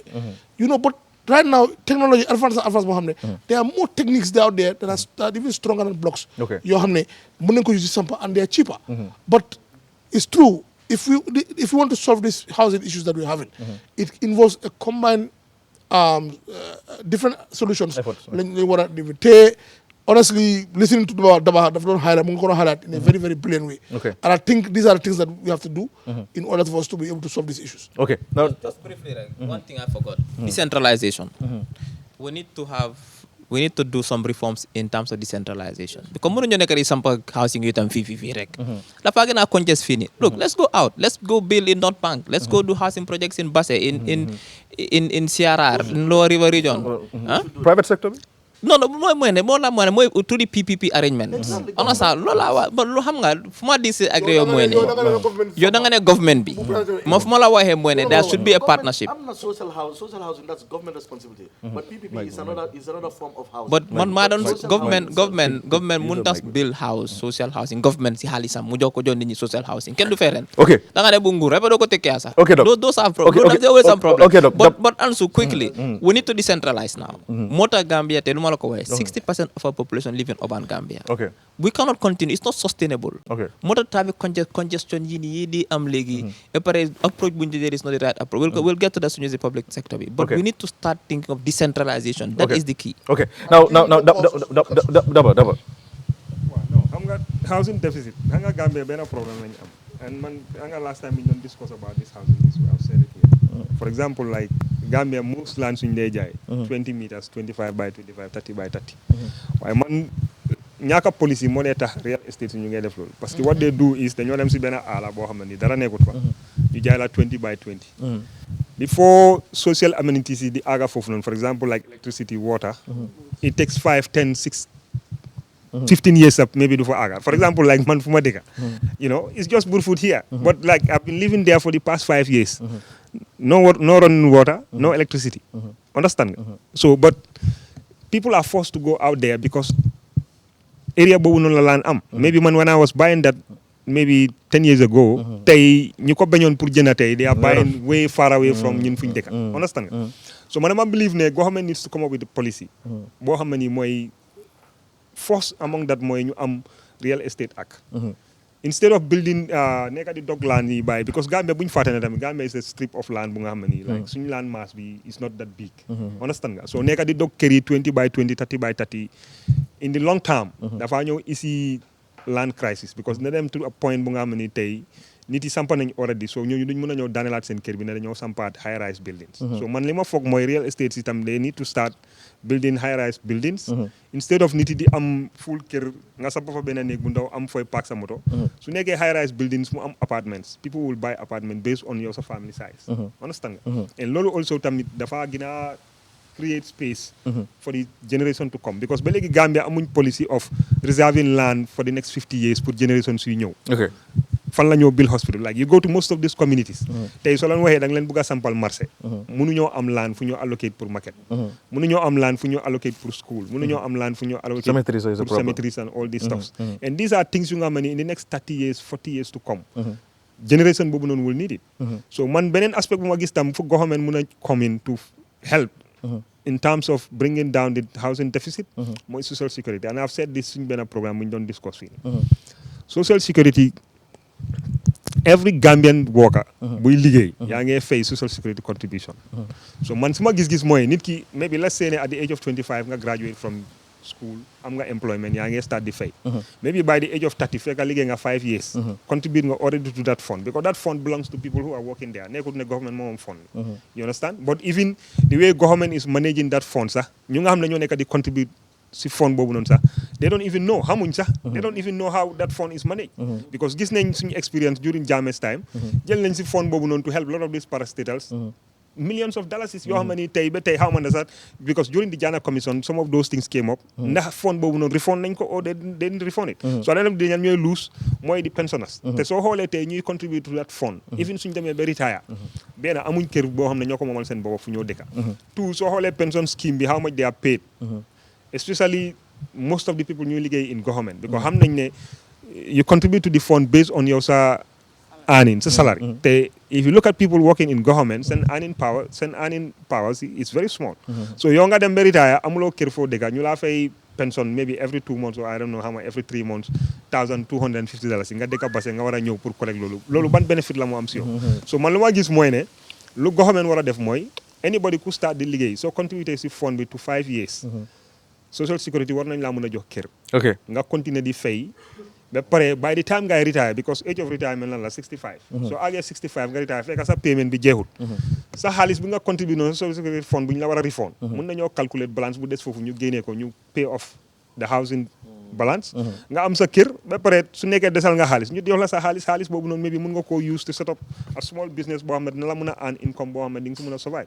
man I think that's the only way bu government mën a ñëw contribute but next thing bi also tamit mooy nit yi ñu ngi wax government mu get involved most of these lands yu nekk in Gambia fii nii community lands lands that are owned by families nit itam foog ñu def sacrifice parce que tey government su waree ñëw ne dafaa jël benn land mu jox ko benn real estate developer lu fa dee nekk mooy number one community bi dañ dee jóg ñu revolve that's one because lu tax ñuy revolve mooy most of the people living in those communities suñ fa bilee those estates they don't have the capacity to buy or live in those houses and it's very unfair ñu jël sa land you understand boo xam ne ni yow sa ancestral land la foofu ngeen daan use pour def farming gardening and all that stuff ñëw jël loolu ba pare ñëw sampa ko di ko jaayee xaalis boo xam ne yow mënuloo afford loolu noonu pour dëkka foofu noonu so man I think government needs to look at social security naka la gaay di demee and ñu support lañ ñu mun a make sure ne tamit they not only building within Kombo comme like lu dog wa man I agree with that man suma ordinaire tey I can live in suma dëkka comme for example I can live in Banta man mun naa jógee Banta ma ñëw liggéey si Banjul and I will be forced in the office than even people coming from Serakunda because soo jaalee ak force ferry suñu amee 24 hours ferry service everything non jarul bil bridge na gaay def 24 hours ferry service rek ok fu mu nekk nii ok go ahead dama foog ne another way and I don't even know if ndax lii nii mun nañ ko fee def sax mooy si yeneen dëkk yi comme soo amee apartment building it doesn't matter how expensive la lifin bi state bi dañu require there's a percentage boo xam ne da nga ko war a jox low income people maybe that is another way government can come in xam nga pour jàppale ñi nga xam ne seen doole àggu fa su eboo sax apartment si nekk the most expensive si dëkk bi they have to be I think about the state of Virginia man foofu laa dëkkoon there's about 10% so da ngaa gis ne ñu dañoo vet nag xam nga ñi faa ñëw that is a good way of really waaw xam nga that is a very good way how government can come in pour jéem a jàppale askan bi ba pare sooy liggéey government tamit if you work for the government xam nañ leen dee fay nit ñi or na leen peg ne li ñoo fay nit ñi mënul leen fayal rent ñu d'abord mu ngi waxi social security balaa jël seen xaalis bi na ñu ngi ko lebal other government parastatals nañ ko lebal the stakeholders themselves housing loans si nañ leen ko jox okay because of time d'abord because of time dinañ ñëw back so nañ dem break and then ñu ñëw back but then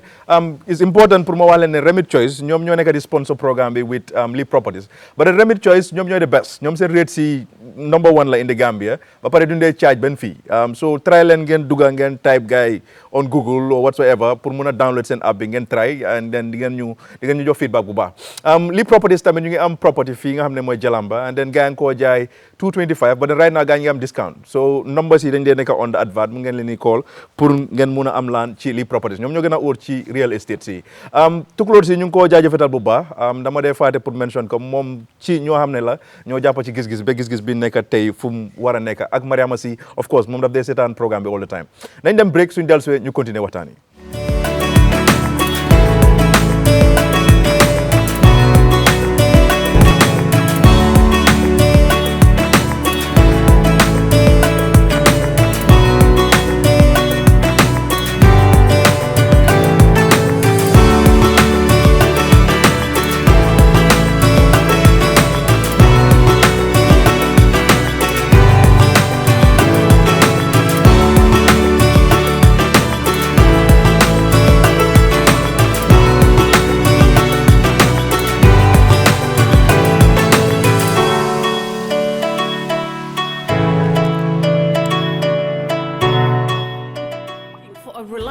trustworthy real estate company in the Gambia? Well, Lee Properties Plus Real Estate and Building Materials is here for you. Lee Properties Plus Real Estate and Building Materials is your go-to real estate company, providing safe, reliable, and timely services. We have plots of land in various locations across the Gambia, including Abuko, Farato, Jalambang, Kasakunda, Kachime, and Jambanjeli. At Lee Properties Plus Real Estate and Building Materials, we also do construction, property rental, and borehole drilling services. We have high-quality building materials for sale with a reasonable delivery fee. With our convenient and flexible payment plans, you can deposit today and own your land in no time. Contact Lee Properties Plus Real Estate and Building Materials on 752-3293 or 582-7811 or visit our head office at All Yundum opposite the Paradise Estate. Lee Properties Plus Real Estate and Building Materials, creating real value in property and places. ok ñu ngi leen di jaajëfal ñu ngi leen di delloo back ci waxtaan yi and then léegi fu mu nekk nii dañoo wrap up li ñu mun a bàyyi Modou Sané mu dem but then dinañ of course waxtaan li nga xam ne mooy transportation we know very well ne problème bi dafa bëri fu mu nekk nii right now ni ñaa ngi struggle pour mun a make sure ñu am moto pour war a dem liggéey ñu bëri dañ dee late ak am tamit ñu ngi gis tamit drivers yi ñu ngi complain a lot ne essence bi dafa seer amoon na interview yu ñu defoon outside tey buñ génnoon ñoom tam ñu ngi joxee seen opinion on topic bi but then at the end of the program dinañ indi tamit affaire yi Banjul Barra ferry crossing bi because we know ne ferry bi yeneen side day nekk si géej bi more than 3 hours and loolu is very risky bëgguñ lu am Sénégal bato la Joola ñaanuñ ko sax pour mu am fii nii moo tax ñu indi topic bi and I think ne government bi dinañ jël i jéego pour make sure ne ñu am ferry yu baax o ñu jox ñu yeneen options yoo xam ne nit ñi mun nañ koo use Fatou Diawo tamit dina ñëw si end of programme bi pour moom tam mu joxee gis-gisam ci lu ñoo waxtaanee but then Modou fu mu nekk nii la ngay conclude with seen groupe bi lan mooy seen ñaxtu Modou Sané. comme nu ma ko waxee rek. the same. dañ war a change rent ak book bi. from 2014 bi. because most it's favorable to landlords. And then at the end of the day, let them do the rent control. Okay. Just like before. Okay. Jame was changing it from the local government to the Justice Department. Thank you. Thank you very much Modou Sané si noo ñëwee si gis-gis bi ñu ngi laa jaajëfatal bu baax ak tamit ñu ngi thank Alpha Robinson moom mooy former MD of NAWEC ñëwoon na fi last gis-gis and then gis nañ show bi impact bu mu def to some point NAWEC dañ reach out and then gars yi bëgg nañoo ñëw ci plateforme bi pour ñu mun a leeral askan wi problème yoo xam ne ñu ngi koo jàkkoonteel ba den docteur Cissé ci sa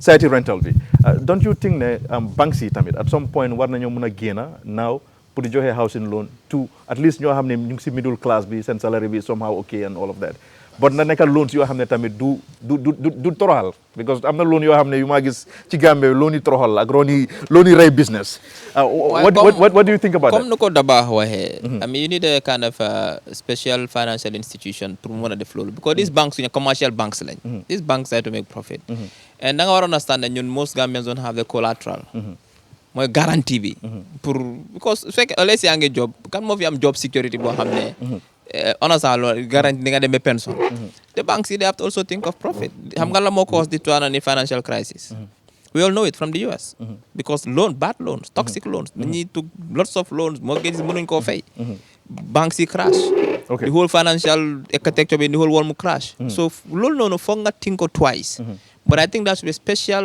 financial institution boo xam ne dafa am a support comme nu ko Dabakh waaye mooy ne that Habitat Bank boo xam ne the main job is to do that mu liggéey bi social security I know Celta Afrique dañ dee support tough waaye you know expect ne tamit ba pare da ngaa ne tamit interest rate si central bank pa ko dee set this monetary policy la fanaa this month mu ngi ñaata 15 ama 17% kan mooy abba xaalis 17% 15% I'm not sure I think something like that dimbale leen ma something like 15% that. If you go to other countries, then they 1%, 0.5%. Recently, before COVID, it was going to 0.5% in the US, 1%, 2%. It's easier because your money, they support economy. So when you bring interest rates down, people borrow money. When people borrow money, they invest. That they lead to growth and employment. But in the Gambia, unfortunately, when we borrow, we don't invest. We consume. da nga jënd moto taka ñaareel okay Nancy sa gis-gis on that what do you think ne banks yi loolu lañu war a def pour mun a ñoo help in this situation Gambia, the banks, the interest rates are ridiculous. Man, bu ma gisee 18%. So yéen a ngi wax ba yéen a ngi dem ba 15, but I think 15 was last year or something. For now, gis naa Really? Exactly. Shit. Okay. You know, and xam naa ne before yéen a ngi amoon something called treasury bills. I'm very ignorant when it comes to Gambian financial situation. I didn't live here. The idea of 20% on anything, interest rate 20% on anything, mako defut, jaraluma ko. So I think how the banks can come in, and the doctor wax dëgg la. Banks yi tamit su joxee seen xaalis, dañ bugga interest back. Ba pare not just the interest back, dañ bugga guarantee ne dañ leen fay. So I feel like they can again back to government. Ñu partner ak government, like you said. The middle class. ñu xool yow what you are making. ñu jéem a wàcce interest rate bi. Either what they do in Dubai, I don't know if dina work fii nii. ñoom they charge a year rent. xam nañ ne nit ñi amuñ loolu. So da ngaa dem si banque bi ñoom ñooy fay tenant bi. yow banque bi nga fay on a monthly basis. So an installment. So instead of you paying the tenant, it's kind of like a mortgage system, what they rent la. And then you know they make profit on it, but very, very little profit. So I think the banks, when it comes to mortgages, and I'm not sure the mortgage system would work here because like Doctor said, new jobs, they're not secure, especially these government jobs. Every government job is a political job. So ma toge fi aji Adama Barrow elek ma ewu mu da xama. I'm just saying, that's the reality. So I think the banks, they can work with government, lower the interest rates. Interest rates of anything beyond 5% is not realistic. Gambians mënuñ koo afford. Koo gis mu dem jël loan. They have to be extremely desperate or extremely crazy for jël loans at 18, 19, 15%. So, you know what? Another way, maybe the banks mën nañoo get involved in real estate. ñoom tamit ñu dugg si business bi. door di sampa di rent nit ñi ñoom ñuy control, you know. But then that will be very funny. Then dañoo am the likes of GSM companies yu nekk di am TV. You know, it's funny. Likes of GSM companies yu am TV. I'm already. The likes of GSM companies yu am TV. A whole shade. Okay, but Basamba, go ahead. Sa gis-gis on this. Yeah, because then adverts yi duñ dem fu ñu war a dem. Man liggéey naa bank for 4 years. In fact, one of the biggest real estate agents di dëkk bi banks yi la. Banks yi lu ñu def léegi. duñ la musa jox loan. On top of the exorbitant interest rate du ñoo joxe. dañ la dee wax ne nga joxe garantie boo xam ne sa kër la. ba pare soo jëlee comme taaf moo ko fi njëkk a start engage banks yi. si Dalaba estate am si. sa kër itam dafa nekk garantie ko soo faytee dañ koo jël sa loxo. all of ñoo fi gis yëpp man xam naa more than 25 nit ñoo xam ne seen kër banque moo ko jël seen loxo. because mënuñoo fay seen loans yi. bad loans yi banques yi dañ ko dee yaakamti. because yow loo teg garantie moo gën a ëppal yow luñ la jox. so da ngaa gis ne yow luñ la jox balaa ngaa fay loolu. yow loo jël moo ko ëppa. ba pare ñu ñëw jël tam soo ko mënta jënd ñu jël sa banques yu ñu jaa kër du jeex. Okay. Understand nga? So da ngaa gis ne banques yi they are involved, they are not regulated. They are not regulated. Fan nga gis nga war a lebal xaalis boo xam ne has nothing to do with your mortgage or your house. nga faa teg sa kër di ko def garantie Gambia la. c'est banques yi Gambia dëkk bu ndaw boo xam ne I thought Gambia would have been a country boo xam ne dañoo am banks of convenience. where like Switzerland people will come and invest their money and we use those money to develop our country. But instead here banks are coming here from other countries looting our people. Okay. Banks yi seen ATM charges yi doo ne bàyyi su dee nga bàyyi sa xel sa debit si ATM sa banque yi seen ATM yow yaa koo service da ngaa dem si ATM bi war a nga am Ecobank card nga bara génne GT Bank dañ laa charge $15 $15 bu ñu ko charge that 200 ok xam nga su dee Visa card la non su dee Visa card la waaw su dee comme Visa or Master dafa ne 200 waaw su dee within la mooy seen switch bi boobu $15 la why can't you service your ATM through with that so why are you forcing people ñoo xam ne ñu ngi denc seen xaalis si yow nga ñoo nekk di service ATM boo dem di dox da ngaa jóg fii guddi booy da ngaa jógee Bourse bi nga dem ba Westfield benn ATM doxut man dama ñëw benn day guddi bu ma jógee Cape Verde ma ñëw si Ansu laa tasel loolu ma la sax maa ngi ut xaalis man ma foog ne ba tey bitim réew laa nekk I can use my card ma ñëw aw ma cash waaye dama raw dëkk bi yëpp mënu maa génne xaalis that night ma dem taxaw si ban dafa laaj dafa dem laaj ñu mën a xëy na laaj moo dem laaj ñëw ba tey ma dugal génnul ma fa waaj ma foog ne suma waay nag maa ko mën a waaj kaa ma lebal la tuuti noonu laa fanaane without no money so da nga gis ne banque si ñu ngi laa jox service boo xam ne ba pare all these ATM cards every month you are paying $50 or something for the card bu ñu la jox very crazy you look at those deduction is a lot of money banks are making $1 billion profit waxuma la li ne profit on who on us on some very very funny debits ñu ñoo jël sa lo who is regulate who nan ñoo nekk regulate and most of 80% of these banks are all foreign banks Gambia dafa ndaw ba Nigeria nii seen banques yëpp di fi ñëw di buub su ñaal di ko yóbbu seen dëkk Gambian banque nga gis Sénégal au Nigeria au Guinée Bissau visa amut naka la ko def Basamba Rafi on this lan nga foog ne loolu la banque si war a mën a def because yow yaa ngi si business bi of course I know that you will have an idea about this no man moom I entirely disagree with moom views ami because man dama believe ne dañu war a encourage foreign investment into the country and any investor that comes in any country, you're there to make money. You're not there as a charity. So, man, I entirely and squarely blame it on central bank. Because, for example, legi war nañoo am a regulatory body boo xam ne being the central bank, we force all these banks to operate under one switch pour payment mode bi nekk. waaye tey yow la nga dem supermarket Ecobank am na seen un POS booy lay fayee. GT Bank am na seen un. yeneen dëkk yi melul noonu yeneen dëkk yi benn machine nga am rek. Payments yëpp foofu la ñoo góob. But the reason is because banque mu nekk ak ku nekk dafa bëgg a am un switch am. bëggut a share. te fa la central bank mun a ñëwee play pour force la ñëwee pour ñu work together. So man dama believe ne most of these costs that banks are charging. is because they let them charge. yéen a ngi wax fii 15%.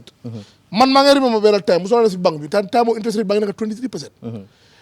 ba pare 23% boobu noonu da nga war a fay beneen 1% pour xaw ma ñu ne. Wow, whatever. So it's like 24. No service, no? How much? Application, whatever. How much? Okay, so let's go add 23. It becomes 24. Okay. One time, Lulu don't so hele African countries like that because of why IMF and the World Bank they are there to make sure that loans they make sure the interest rates are high. So they will keep us. Poverty Africa di gën a po because benn comme ni nga ko waxee benn dëkk du mun a survive ak those high interest rates but what they do is they come and give you those loans and they give you the condition ne loans yi bala nga ko jox foog nga yokk sa interest rate ñoom they know that policies that they giving you is meant to just keep you in poverty te loolu soo xoolee yow banques yi nga ne solution loolu soo xoolee the reason why the solution is not cannot be there is because of these interest rates so man na ma believe ne daal lii government war nañoo toog ñu xoolaat ko bu baax a baax a baax su ko defee ñu mun a am ñu mun a invite different people with different solutions pour mun a solve problem bi it's not a one fixed solution but it requires a combined effort but sadly loolu is very difficult pour nga gis ko Gambia so man gis naa ne daal lii dafa nekk loo xam ne si war a serious otherwise it will go for years and years to gën a get worse okay now Daba then you switch Daba go ahead Banks in Gambia, Gambia is one of the lucrative business bomb and everything. I make halis, more telecom ag banks. You understand? Because you have nothing to lose. It's more of like them in a gambling shop, right? Nga coins nga play, but you jela the same coins again. You jalo.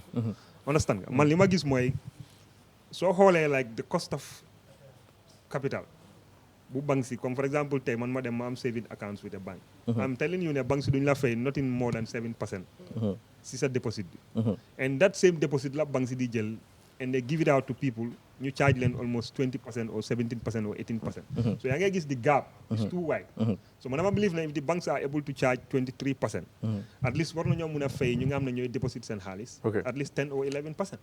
So waaye tamit before tam lu ñu war a understand mooy during Jammeh's time tamit xam nga government was concentrating banks were concentrating more on treasury bills. Understand nga because it's easy, it's risk free. Comme you are certain ne di nga jotaat sa xaalis. Parce que Gambia tam nit itam li ñu war a understand mooy banks yi xaalis bu ñoo joxe is not their own money. You understand? This money belongs to depositors. Understand? So te ba pare Gambia tamit dafa amoon time bu nga xam ne like there are a lot of people ñu fi jël loans ba pare they defaulted on their loans. So a lot of these banks dañu am lot of bad loans yu gars yi write off.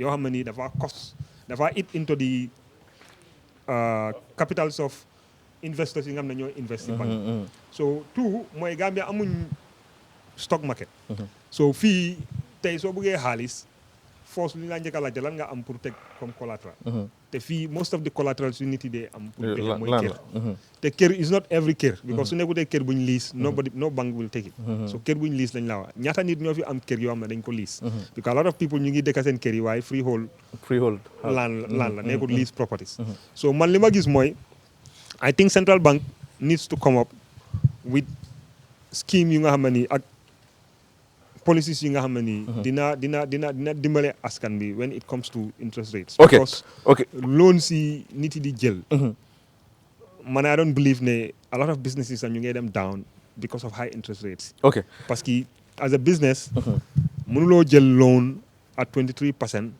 nga expect pour make profit and also pay back that loan ba pare nga pay sa overheads yi yet still nga survive man I think it's impossible now fu mu nekk nii nañ dem Mansour nga indil ñu kàddu askan buñ def ci turntable with of course drivers yi gaa ngi doon voice out seen anger towards affaire yi essence beeg yooyu noonu Mansour indil nañu loolu noonu soo suñ paree den ñu mun a dugal Fatou Jawo si kanam soo ma mënee yónnee link bi tam nga yónneel ma link bi pour Fatou Jawo Mansour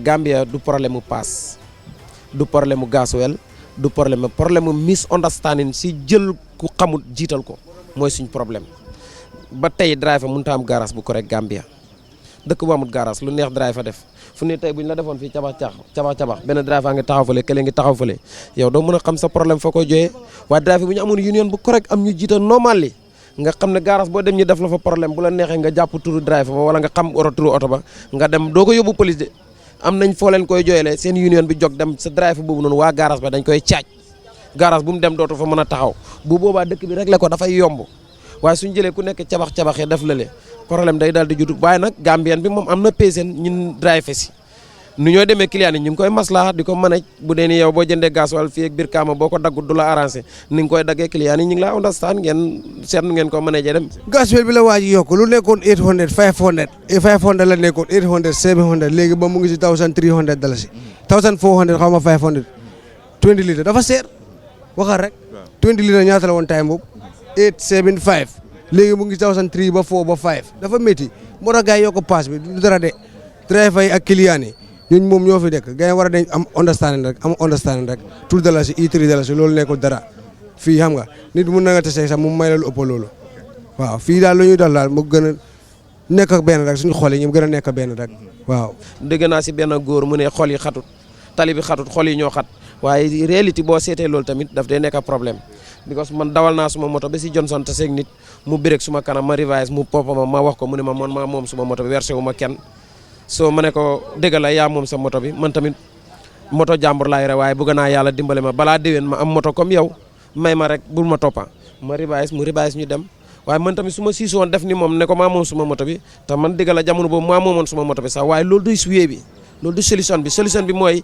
kii dafa ñëw a xolam ñëwal ak ndànka moom dina wàcce si ku la saaga nga ne ko saaga bi baaxul nañ bàyyi loolu ñun ay mag lañ waruñoo taxaw fii di saagante baalal ma dem dafa yomba pass bi dafa seer loolu yoo xam ne right now pass dafa seer te pass bi warul seer because loolu tax soo gisee am mu ngi am rek pass la soo bëggee dem Baset wala Bansan pass bi fekki dafa seer te yow xam nga lu ngay am ne exemple 600 dalasi soo passé 300 te yaa ngi am bay foofu sa njaboot te njaboot boobu yaa ngi war a dund loolu nga gane foofu 300 boobu du la faj dara soo gisee développement si réew rek nga am ne pass courant pass ni courant moo tax développement si réew waaye pass soo fekkee dafa yombul rek wala easy wul rek loolu kay dafa métti trop si nit yi.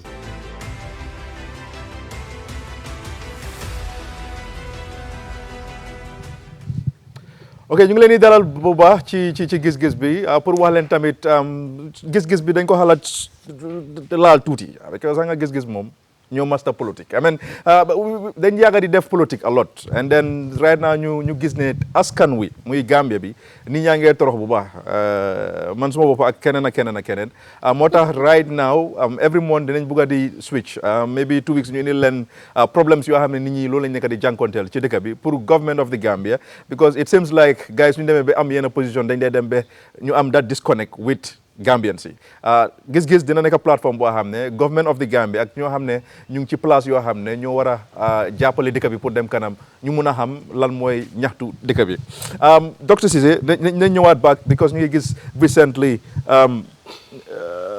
bala ma ñëw si Banjul Baara bi sax nañ ñëw si pass bi of course gis nañ drivers yi dañ dee mun a pick nit from let's say Westfield to Tabakoto ñu drop jël ñeneen to Brikama tey moo doon waxtaan ak gars yi ñu ngi maa ne the reason why gars yi di def loolu mooy because of essence bi dafa seer trop that is the only way nu ñoo mën a make out profit ci business bu gars yi def nii right now what do you think mooy core problem bi Dr Ceesay with regard essence muy dem up obviously essence bi moom aside from Ukraine war and all of it ñun amuñ si contrôle ñun amuñ oil amuñ refinery ñun we buy oil from outside dañ ko dee jënd ak inflation bi soo ko jëndee su price bi demee up recently barka Demba OPEC ñu ngi announce ne dañoo reduce oil bu ñoo produce per day by 1 million and something barrels muy price of Brent crude to almost $84 dañ ko fil si pom bi fii nii so it's a nightmare for everybody challenge la for government challenge la for ñun but foog naa I believe ne driver dañu war a understand tamit ne because dama understand naa dañuy jëlee Brikama ñoo be Lamen ñu ne la ne Lamen fii la ñoo em ngeen wàcce ñu tonnaat ñu ne ñu ngi den Tabokoto ñu stop nga waat ba Westfield nga fay 4 pass amen loolu is not loolu kóolóot so obviously lu ñu war a def mooy ne I think drivers association naka la gaa tudda last time dañ agree ak government set nañ prices yi set nañ routes yi lu ko rey implementation moo nekk problème bi man gisoon naa big list bu génnoon last time ñu agree with government with the Ministry of Transport ne ok léegi lii mooy new fares yi lii mooy routes yi government reduce fuel price ok even though di nga ne bariwul noonu what needs to be done because gis naa ne am na drivers yu ñu téyoon yóbbu leen xaw ma da either Mile 2 or something but tëj leen man suma gom-gom mooy government has to come up with a proper sustainable public transport system. Exactly. Du mën a nekk di jaakaar public transport si private sector bi alone. But PTSC they are not helping right now. No, ma ñëw rek. Recently government is working on that. Te believe naa ne very soon di ngeen gis yenn boss yi ñëw pour dimbali public transport. Di ngeen boss yi waaw at least.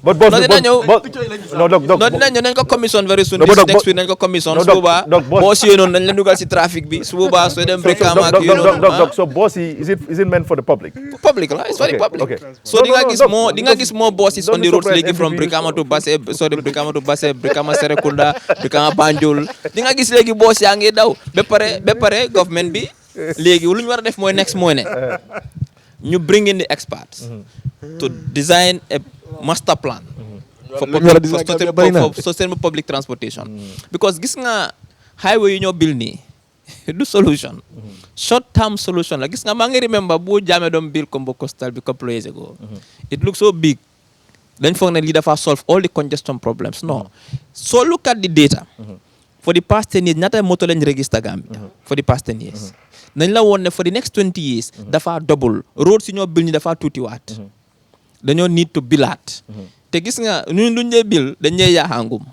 dañoo leliwaat bii nii ñu bëgg a duuraat beneen it's expensive moo tax société Europe suñ dee bil size si dañ dee bàyyi size dañ dee ñëw expand ko nii rek so lu ñu war a def mooy ñaar la again mooy ne ñu make sure ñu build feeder roads si ñu build a pro public transport system su boobaa we make it cheaper for people to travel mu nga gën a sa kër nga dem fooy dem fekk doo fee lu bari te dafa yombaak yo ñu decentralize bon ñëpp mënuñoo dëkk si area bi nii let's make sure we take amenities back to the people tey comme ni ko Dabakh waaye su North Bank amoon good roads am electricity am clean water am good schools am good hospitals waaye kan moo ñëw di ka fii fu seeda fii nii boy okay now Nancy on this waaw ok dama ñëw dugga si driver yi parce que xam naa ne government fi bii nag dama say xala jàppale government bu ma toogee fii yëpp maa ngi leen di criticize ñu ngi subsidize fuel bi driver yi duñ dee wax lii nii ñoom suñ yokkee rek tuuti suñu yokkee sax dalasi sax government dañ yokka essence bi so ñun dañoo yokka price bi lu tax every time su government yokkee essence bi it falls on the consumer lu tax driver si ñoom tamit duñ su dee jàppa because government ñu ngee jàppa si ñoom lu ñoo fay si pompe bi su fekkee government ñu ngi see jàppa like what $20 or $15 so ñoom tamit that's the only thing that government can do like doctor said we don't produce oil amuñ oil fuel bi dañ koo jënd from outside is ko so what government can do really is li ñoo def di subsidize driver yi ñoom tamit dañ si war a jàppa ba pare police itam dañu war a door di implement fair rate si yiñ agree ak government li nga wax rek tapale bi ñoo def dentin bi te driver yaa fa gën a mën a complète suñu waxee ngeen ne da ngeen di geraw bu leen gerawee yéen a koo yëg parce que boo gerawee nit ku moom taxeem dafa daw whole day and make double the solution we government must take over we must have a sustainable public transportation but Nancy, do you think, because we've seen déglu ma dama ñëw laal docteur parce que mu ngi ne ñu ngi isi boss yi man dama laaj boss yi government ñoo ko moom wala keneen a ko moom daf ko bokkaa government parce que su fekkee ne government moo ko moom dama laajte di xam nga wax bi dafa am pour leer non wax bi dafa am pour leer de wax bi dafa am pour leer parce que su fekkee ne government moo ko moom dafa mel ni ñun ñëpp a ko bokka waaye su fekkee ne keneen a ko moom kooku tamit dafa ñëw di def lu ko neex because it's a business nañ waxante dëgga Gambia nekkul a socialist society amuñ xaalis amuñ natural resources so fii ku fee business it is based on profit so su fekkee ne government moomuñ boss yi dañ partner ak keneen kooku su ñëwee teg fi transportation bosses si tam daf see bëgg a xaalis léegi daal moom pour man the solution pour ñu cop fares yi driver yi dañu war a teeylu war a dëkklu xam ne ñoom tamit métti bi nekkut ne rek si ñoom la si ñun ñëpp la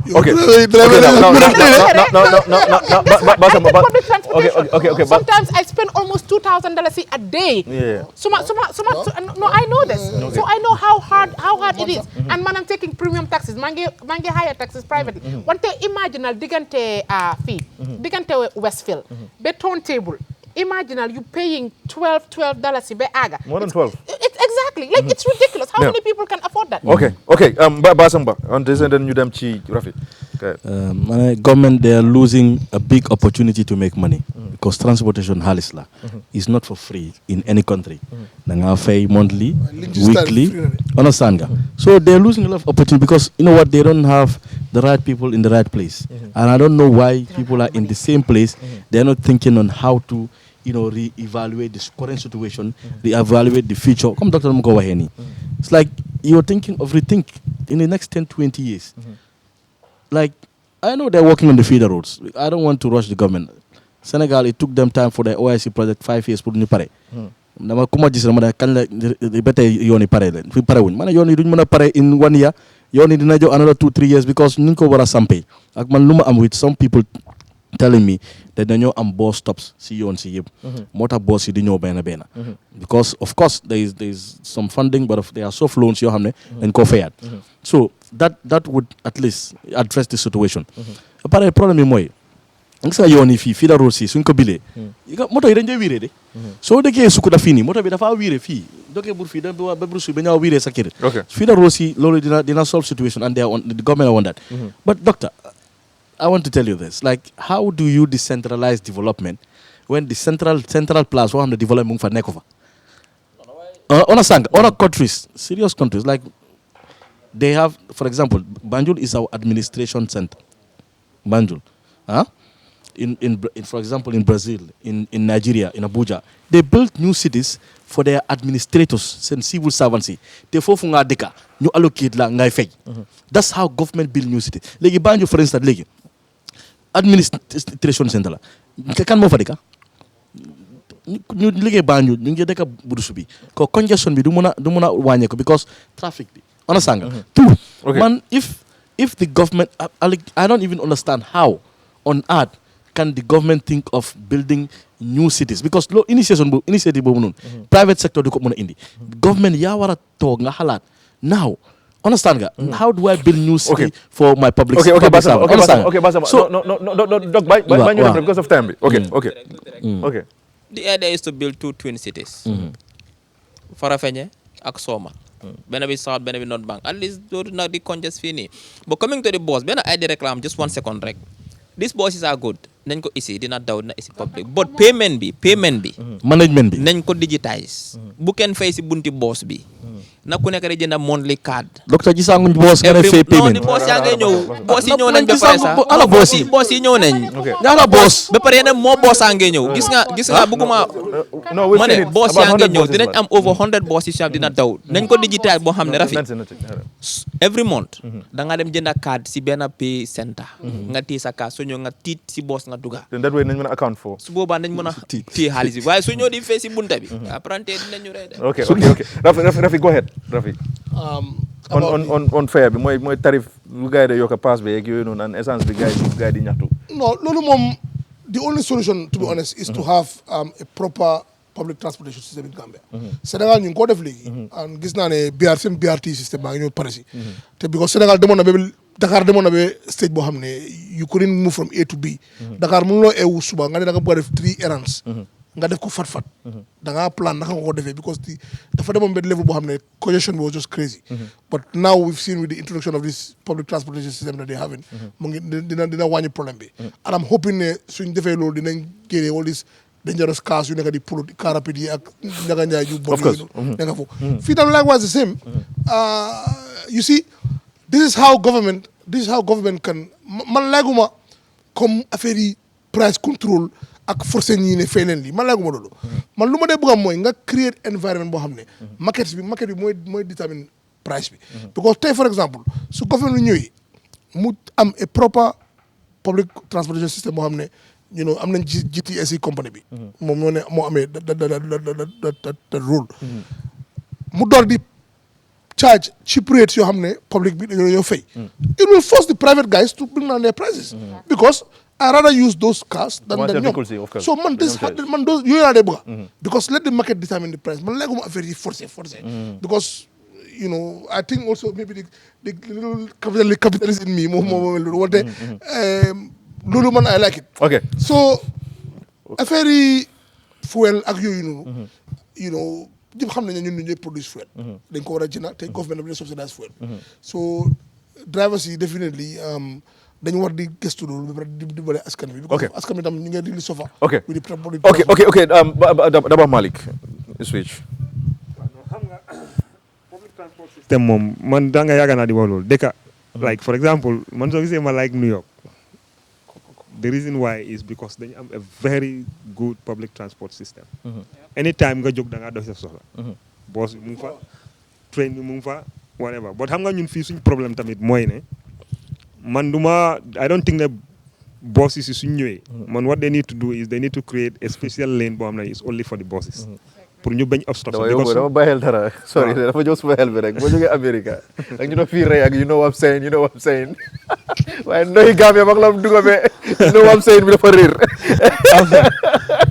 because yaa ngi mel soon New York rek suma xel dem si dafa fàtte daw bu mu ñëw ak daaraam yi waaye gars yi rek la ñuy may time rek gis ma man fàtte naa sax bu ma demee fàtte naa America nu mel sax go ahead dëkk bi taw public transport system bus system bi is good okay but the thing is they need seen own lane pour to avoid obstruction of other people comme like suñ buggee boole buses yi taxis yi van yi private vehicles yi all in the same route man I see the same problem tam muy continue because dinañ am delay si yoon bi accidents yi dinañ happen unnecessary accidents yoo xam ne ni warta happen so man dama believe ne highways yi ñoo dañu war a create special lane yoo xam ne is only for the buses mu am i stop points ba pare ñu am timing understand nga comme man dama agree with lu dog wax the government needs to have a master plan ñu design routes yi ñu number buses yi like bus 1 mu ngi daw Bakaw Banjul bus 2 mu ngi daw Brikama fii so yow soo buggee dem di nga xam ne man su ma buggee dem Brikama line 2 laay dem wala bus number nangam laay dem pour just like outside waaw pour nit yi mën a xaamee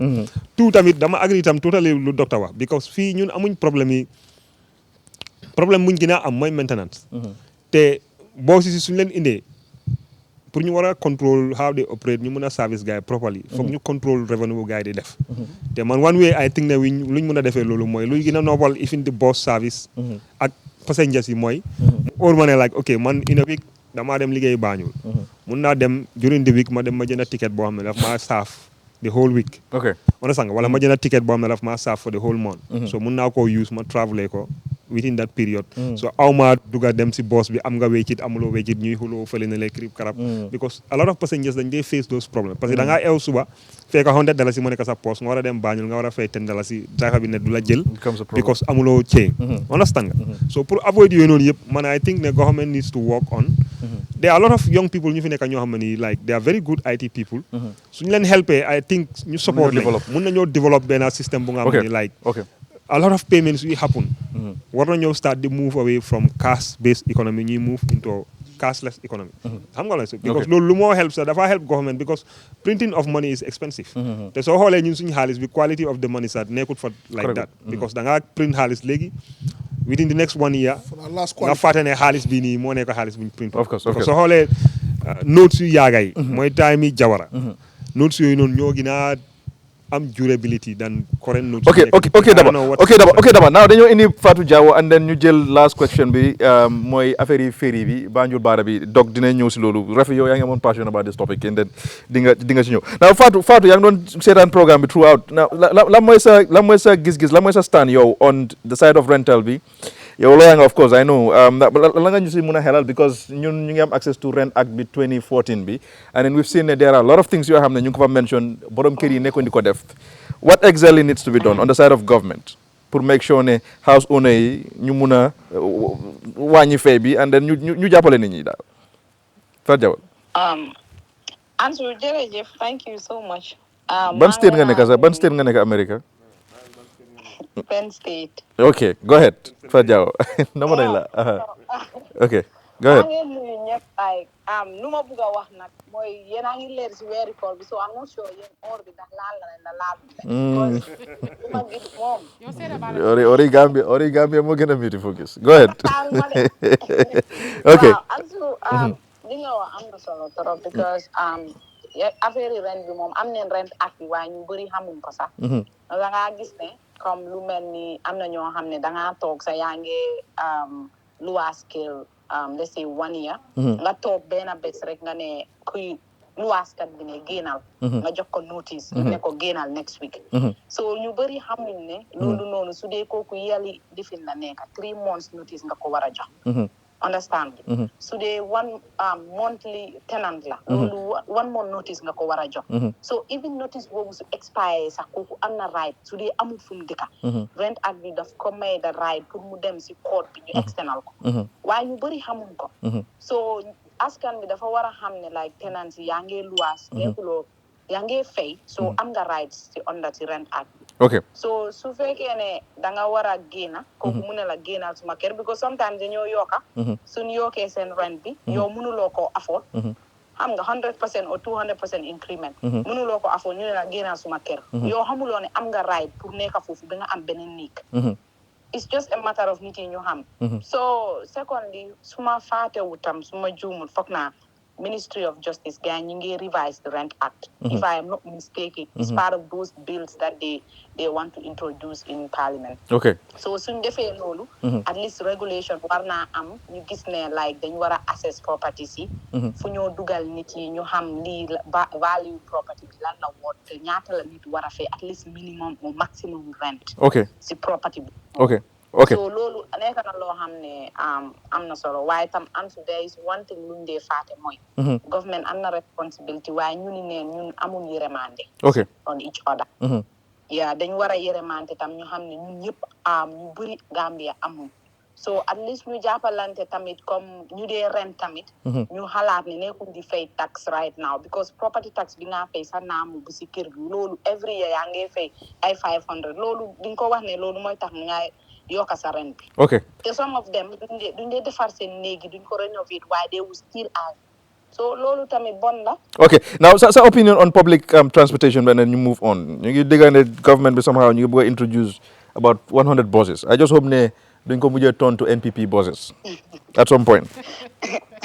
Anyway, and so public transport shocks man am na si dara do even though at some point ding si joge ko waaye léegi sa ding si duga sa ñëpp dinañ si duga gis nañ lu fa nekk public transport in the first place is not up for public consumption nekkul up to standard ñun moto delivery vans lañ dee jël ñu dem def fa ay weñ modify ko nit yi duga fa moto accident su amee ngay gis nit yi ñu ngee dee yeneen dëkk dañ dee am accident waaye comme moto private car soo si amee accident soo bàyyi sa xel di nga survive the chances of survival dafa high dan moto yi gële yi nga xam ne it's not only about pass bi de nañ xool suñ nit yi tamit lan lañ nekk di moto yoo xam ne soo fa duggee yëpp weñ la weldamaan yi ñoo ko modify xanaa weldamaan yi certify pour defar moto moto yooyu noonu nit yi nañ fa toog nit accident nit yi di dee ñu naan accident daw bi la lele weñ yooyu noonu fuñ la jam nga dee di that is one thing understand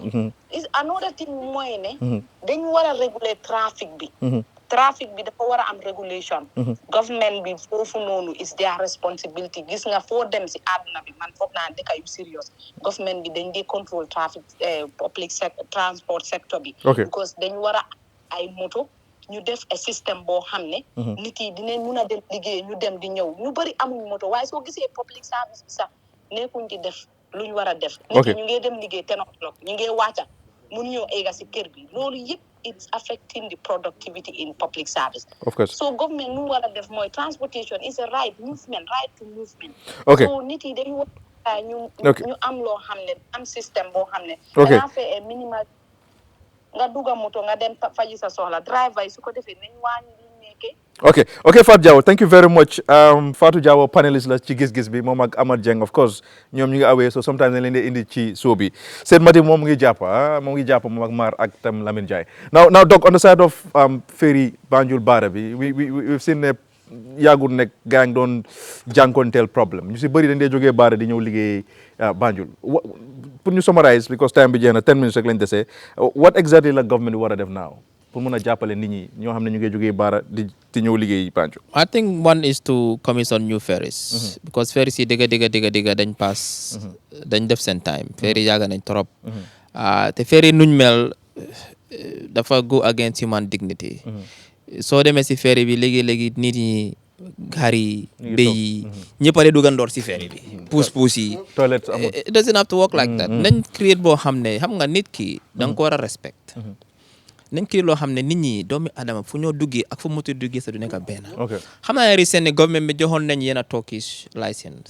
to bring new ferries pour ñu mën a apply the same rule ba xanaa jeti mooy problème bi landing bi ko ñoom ñëpp mënuñoo use benn landing bi nii xam naa ñu ngi seet fu ñoo bili landing su ferry yu ñëwee na compete ak Gambia ferry services obviously te competition dafa baax te I think dañ ko war a liberalize so ba rafi mun naa ñëw mu ne man mun naa essayer two new ferries yoo xam ne moto rek la moo yóbbu suba ñoom fu ñoo duggee but problème mooy jati bi fu ñoo landee yëpp xam nga dafa foog ñu te boobu tamit di sem lañ la nit toog ñu am xam nga dëkk bi dafa toll foo xam ne Ansu depuis buñ amee independence ba léegi development plan suñu am yëpp dañ xam nga problème bi dañ war a toog léegi amee proper development plan especially with public transportation te public transport ñetti fan la am mooy train ok na xëy na àggaanguñ foofu noonu boo dinañ fa àggi tali ak ferry léegi ferry service dañu war a toog léegi ñu toog léegi naka lañ bëgg a ferry service bu mel we need to really work on it kanit laay kunta kinte joxe du solve problème bi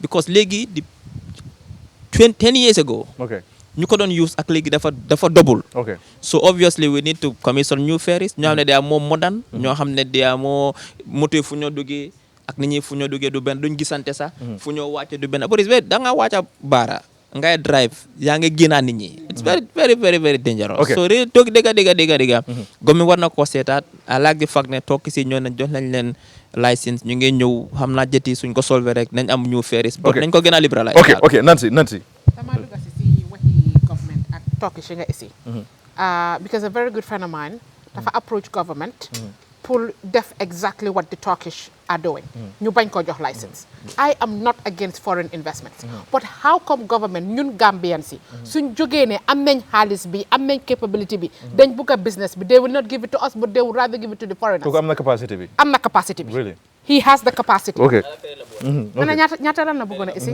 I don't know how much la bëggoon a isi wante approach na leen ba pare ngeen dem so I am not against foreign investment I am not I am actually pro foreign investment wante lu tax Gambian bi su fekkee ne jóg na yow Gambian gi am nga su fekkee ne kenn du ñëw ne damaa isi feere te fekkee amul capacity bi am sure ne am na investors but we should start partnering foreign investors with Gambians we should start doing that dëkk yi yëpp loolu la ñoo def wante suñ ko jëlee ñu privatise completely jox ko foreigners si ñëw ñoom tamit dañoo exploit they running a business ferry service bi man yëfi Banjul Barra bii nii dama dem to Lagos for the first time ma nekk si benn bridge ñu ngi dawal di dem ma ne driver bi how long is this yes ñu ne ma suma apparently he's my uncle ne ma it's actually ma ne lii de mu ngi mel ni Banjul Barra mu ne ma is actually a bit longer than Banjul Barra Gambia dañ ma bëgg a wax ne depuis 65 ba léegi ñun xalaatuñ ne foofu dañ ko ampul bridge mënuñ koo bridge daf we need to eliminate the ferry yëfi ferry ñun yëfi ferry mënuñ ko it's not safe man I don't think that bringing new ferries is the way to go let's find investors and bridge that road xaw ma road la xaw ma lan la nga ne lan lu tax muy ñëw pour bridge ko mu ngi nii yéen a ngi ko bañ donc léegi dama la si yéen lay wax parce que yéen lay wax de because doctor de déglu ma Rafi because doctor seem to be very very knowledgeable about everything government is doing nañ waxante dëgg wax bi daal lañ ko wax rek ñu deebee na yoon dama du ko def lu tax mu du ko def because it's very discouraging parawuma de because it's very very discouraging dañ am pour wax lii nii government da ngeen war a am to encourage Gambians, especially those in the diaspora. ñun ñëpp wax nañ about the amount of money that the diaspora bring in here. Yet still when they come and they want to invest, they want to be part of our economy. ñu di leen téye di leen koñe da nga am pour fay kii da nga am pour fay kële da nga am ma ne doctor xam naa ne you are here for to be yow right now man I'm not even sure which party you belong to. Rafi, you guys need a new president because this one you've lost him. He is gone. ñaaka ngeen ko ba pare dama no a dégg laa wax ne look at the comments. It's reflecting. Are you the president of CA? I feel like right now, Adama Barrow, you have a competition. This man is coming for your job. And as an NPP member, not even CA, luma wa fim neka mo neka ne yefi ferry bi. It's like a ticking time bomb. Ñun ñëpp xam nañ loolu. Ferry bi is over capacity every single time. Gis nga suma de wara dem Barra. So when they want to cross ferry, and most of the time I'm crossing the ferry because I'm traveling. Airport in Dakar, rek moma cross lo ferry. Okay. At dama de am anxiety guddi bi be suba. Ak li docteur di wax rek, ñu na xar yeek, béy yeek, we are all getting on the same. Ba pare su moto yi di génn. Moto yaa ngi race ak human beings. Okay. So much accidents. Like we really need to reevaluate Gambia bala ñu address ferry situation. There have to be for a disaster and I hate to say it but it's just a matter of time. Okay. It's a ticking time bomb. This needs to be addressed. Okay, Nancy. The Turkish are not the solution. Okay, Nancy. Now Basamba and then you them see Rafi then double close. Like I said, corruption is the biggest killer. If you don't kill corruption will kill us. And that's our problem. Nga jox nit public institution pour mu head ko. Koko munta innovate for the 5-10 years yang ko fa bay. Yow yaa ngi liggéey yow mënuloo xalaat ni innovate ne ok imagine last time ferry bi dafa fanaan foofu mu ngi fa am emergency am na ku ñoo yóbbu cross ko dafa dee si biir ambulance bi. Two, you don't have evacuating boats. In every country boo xam ne ferry in fact Barra ferry is the most crossing or the most transportation boo xam ne Gambia fa lañ di amee xaalis than anywhere else. Well, Falaba government, I mean, Halis transported or a fun place. It's the only place. And you are telling me that you cannot, there's no innovative ideas to see how best we can look at how to reevaluate and see how we new advance in that transportation system. Legi ferry bi nekk ci biir gaal bi. Am na ñu fa xam ne am na ko xam ne mu ngi feebar. Am na ñoo xam ne ñu ngi oba ñu fanaan ci ferry bi. Imagine da nga dee dugg ci ferry bi life jacket sax ñu la ko dee jox. soo duggee si boat yu ndaw yi sax da ngaa dugg si faana yi seen boat yi mbokki kii dañ la jox lifin ñu ne nga sol nga dugg ferry bu mag boo xam nga dugg ferry Gambia man musuma dugg ferry ñu jox ma lifin life jacket so imagine emergency am everybody will die yàlla musal si loolu ba pare ñi fanaan si biir ferry bi ndeke yéen amu leen benn evacuating boat yéen you cannot have small boat to come and pick people from the ferry ñu dugal leen si lifin bu ndaw jëlee leen fa loolu is very sad how much does that cost how much are those people earning in Gambia fu nekk dafa overstaff nga am oncle mu indi jarbaatam mu indi doomam mu indi system mu indi antim how can you because of time bi jeena dañoo quickly Rafi na gaaw rek fu mu nekk time bi jeena balal ma time bi jeena because I could have stayed here for 30 minutes to explain about the ferry. This is Rafi's topic. Because man I do a lot of business in Senegal. I also have a company in Senegal and I pride that all the time. Why gis na for the past 13 years, it's just getting worse. And I used to pay $250 and now I'm paying $800 and the service is just getting worse and worse. Munuma understand why can't they liberalize the ferry? We all remember when Gamcel was here, being the only GSM company. Time was SIM card $1,200 and the service was poor. And but when they liberalized it and allowed other companies to come, the number one, the service became better. Now we are having 4G and all these things every time because competition and then it's cheaper. That is exactly what they have to do to the ferry. Man advocate for the bridge because the problem is that place is the mouth of the river. Gali, fala gali do produce support. And that place is a very strategic area. That is one. Two, if you want to build that place, for now, Gambia, for the next 100 years. The problem is very, very simple. Let us have multiple ferries plying that route. If we have that, then is problem. But let them also look inland. Me borderline did them. Gamle Fura River begin narrow. You mun fa build a bridge bohamne is cheaper. And then you are making me go. Because then exhaust time. New bridge for very new link ak ñomi. That is going to be much better than trying to break that mouth. Ferry bi dafa need ñu am competition. Ferry bi dafa need pour ñu am different routes suñ costé pour nit yi fu ñu jaar ak moto fu ñu jaar. Gis nga any institution man dama believe ne da nga war a ñu ka am comme ça loo wax ne loolu moo nekk sa policy. Man su ma nekkoon manager of the ferry dama ne any ferry bu costé 15 minutes ferry bi dafa war a génne passenger load par demande. Suñ basé seen policy based on that thing it will be better but corruption bu fa nekk man mun naa toog fi 30 minutes di wax about the ferry but it's very unfortunate because of time daba go ahead and then you close. waaw xam nga ferry service bi moom ñun foofu lañ dëkk foofu lañ magee xam nga man moom man usually man if I go there if I don't go with a vehicle or ma dem ak koo xam ne ñeme ñun man I prefer using these small boats cross them doy suma soxla because xam naa ko miin naa ko but I think ne man li ma gom mooy ne government needs to invest si ferry services and they need to invest in modern ferries ba pare dafa war a nekk ferry service boo xam ne 24 hours la war a nekk parce que man gisuma any reason why vehicles yi ñëw foofu noonu di gaare pour fanaan just because of waajane I think suñu amee 4 ferries yoo xam ne they are modern and seen technology bi is modern everything is okay I believe ne ñu am timing tamit because ku nekk war naa xam ne like 8 o'clock ferry bi is departing from Barra mu ngi àgga Banjul 8:15.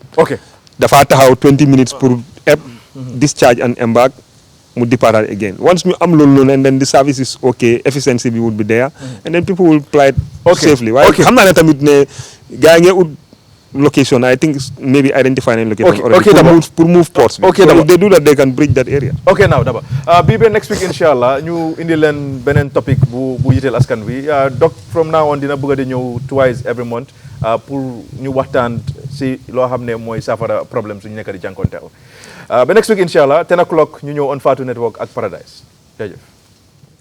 Are you searching for a reliable and trustworthy real estate company in the Gambia? Well, Lee Properties Plus Real Estate and Building Materials is here for you. Lee Properties Plus Real Estate and Building Materials is your go-to real estate company, providing safe, reliable, and timely services. We have plots of land in various locations across the Gambia, including Abuko, Farato, Jalambang, Kasakunda, Kachime, and Jambanjeli. At Lee Properties Plus Real Estate and Building Materials, we also do construction, property rental, and borehole drilling services. We have high-quality building materials for sale with a reasonable delivery fee. With our convenient and flexible payment plans, you can deposit today and own your land in no time. Contact Lee Properties Plus Real Estate and Building Materials on 752-3293 or 582-7811 or visit our head office at Old Yundum opposite the Paradise Estate. Lee Properties Plus Real Estate and Building Materials, creating real value in property and places.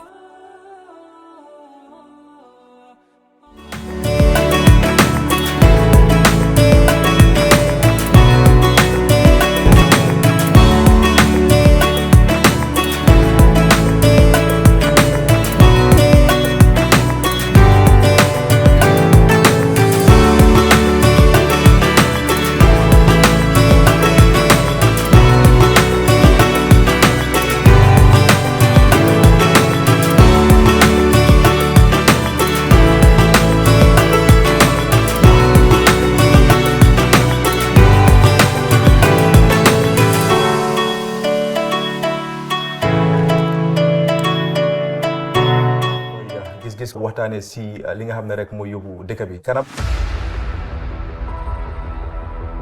The Constitution provides President can declare a state of emergency in 2 circumstances. Now I believe Gambia la security is at risk for invasion. He has it right.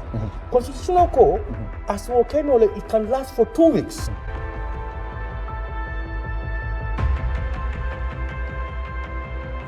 And he has the intellectual, moral, political right and grounding is on terra firma. He said the right thing at the right time, in the right manner, to the right audience, and we fully support the party leader's position on this. yéen ñëpp gis ngeen ne dañu oote ne nañ ànd soppi nguur gi fi nekkoon loolu pexe la parti yi bokkuñu xalaat bokkuñu jubluwaay lii pexe la rek pour génnee ngu réew ci loxo benn nit te jubluwaay bi mooy won ne fexe nag nit ñi moom réew mi ne nañu ànd ci xel ñu tabaxaat réew mi.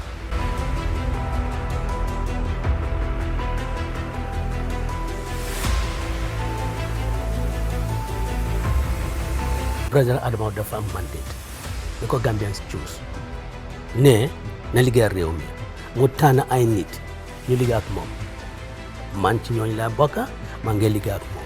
ngaje ko mela ay mul ay tinaro ninke Gambia jang mul ka wole tan ka foko APRC fananda do tinaro ko alle mo stade le so ka APRC da kala image de da ko tenge isaje fo gamne no ko tenge si la pati ni ko tenge No, yalon say you are putting me in a funny position. I come down, me for the Kobita Jahani. And they can take